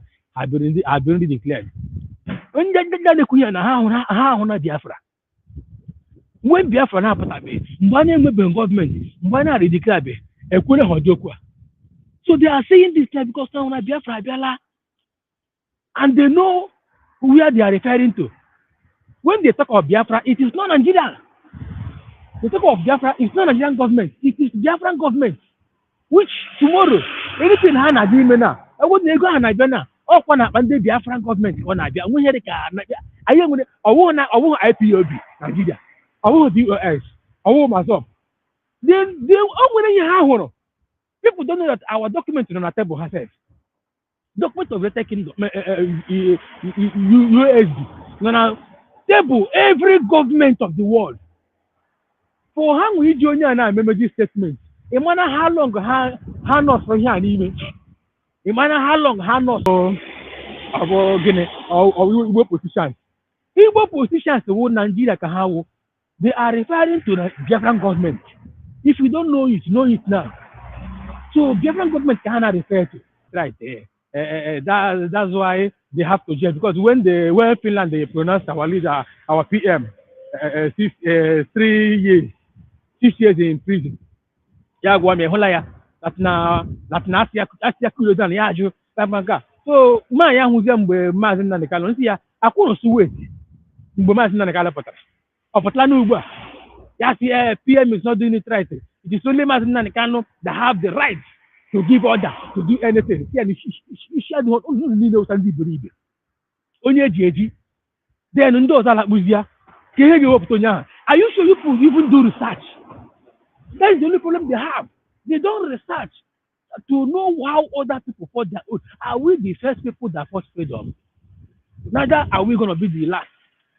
We just know freedom first now. Anaghị and then and as no one now when you maya no more na amroge or ihe gaga na school. When you move, you look up to those that have already passed that road. Only be about we want to take online that now. Just like what Adochu said, if not our PM, anybody that comes out, she will be a stable. One just the difference between Adochu and the US. You know what they did? Even they are shouting Mazinani Kanu, they are not even happy about Mazinani Kanu.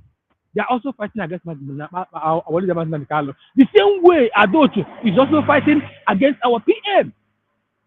These are the same people. They just want to you're black. Gani more here now, but I got making incantation. Before na Sunday, you didn't pay white, they banning church, no. Okachukwu the same people, all fundia, but different species, different clothes. Now the same people, the same being, if we are the same agenda, all hang on. They receive one day, they receive one day. Honestly, our people really need to wake up because the way things are going. Hey, Ngwano, I want to hear me na Burkina Faso. They are saying Ajugamo, the one Nigerian is, or say that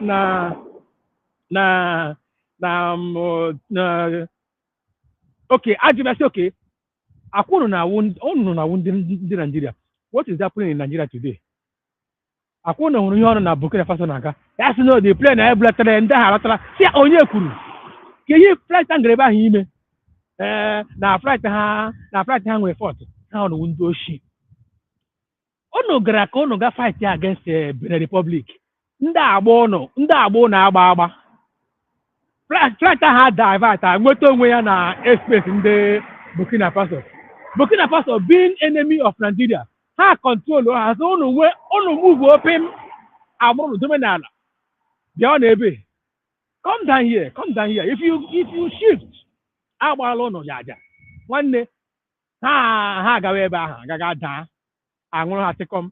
Ihe abaga ihe ahụ wọsọ ndụ attack ha agreme ndị Benin Republic. Ndị Benin Republic ama na ejire ha eche. Apịa ha agbalata ebe ha agbalata. Misi track ga weta onwe ha na Burkina Faso. Ha bịara na ha abụzokwu na the flight nwere problem na ogwu nwere fort ọmụoluwa ka ha gbaga na o nwere fort ọhịa ogige ebe ahụ ugbu a ha wụpụ ahụ na Portugal ka ha na-aga. Nigeria with lies, Nigeria with ezigbote achị ndị ji achị eri nri ndị ji ihe niile. Anything bad you can find it in Nigeria. Anything bad. Ihe ọbụla wuye ọjọọ nwanne gawa ebe ahụ o webe ahụ ka ọ tọrọ ute. Left, right, center. Now, Portugal has come out to, deny it. Before giving a country, mother, we're going to have an agreement. And though Hana to Asia, Hana to, I think it's what does the good Russian have who's the Oshi as a guy, I went over bad thing. May not get you, yeah, August, I was in Boha platform, you're going to platform 100%. They got what they here. So that is what is happening to them. Abraham said that now Nigeria will be destroyed and Biafra will come.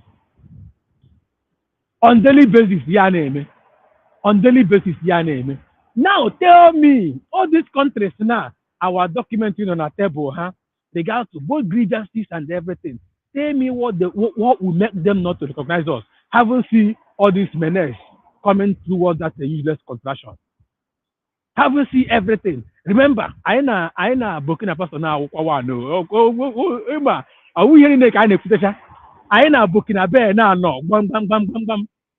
anyị na Burkina Faso so gwazienu m ihe ọpụpụ ka na-agbagharịkwa. Oh my God, I am so happy the way things are going. Chukwu nwere otu esi eme ihe ya. Mgbe oge ruru akwa mgbochi ekewa nwanne ọ naghị ekewala n'ike o.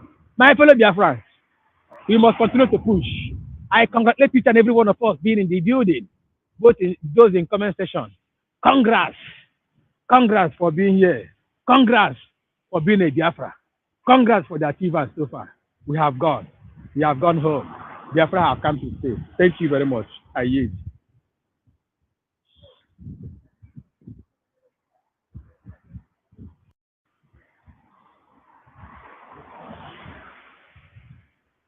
Humble, are you there?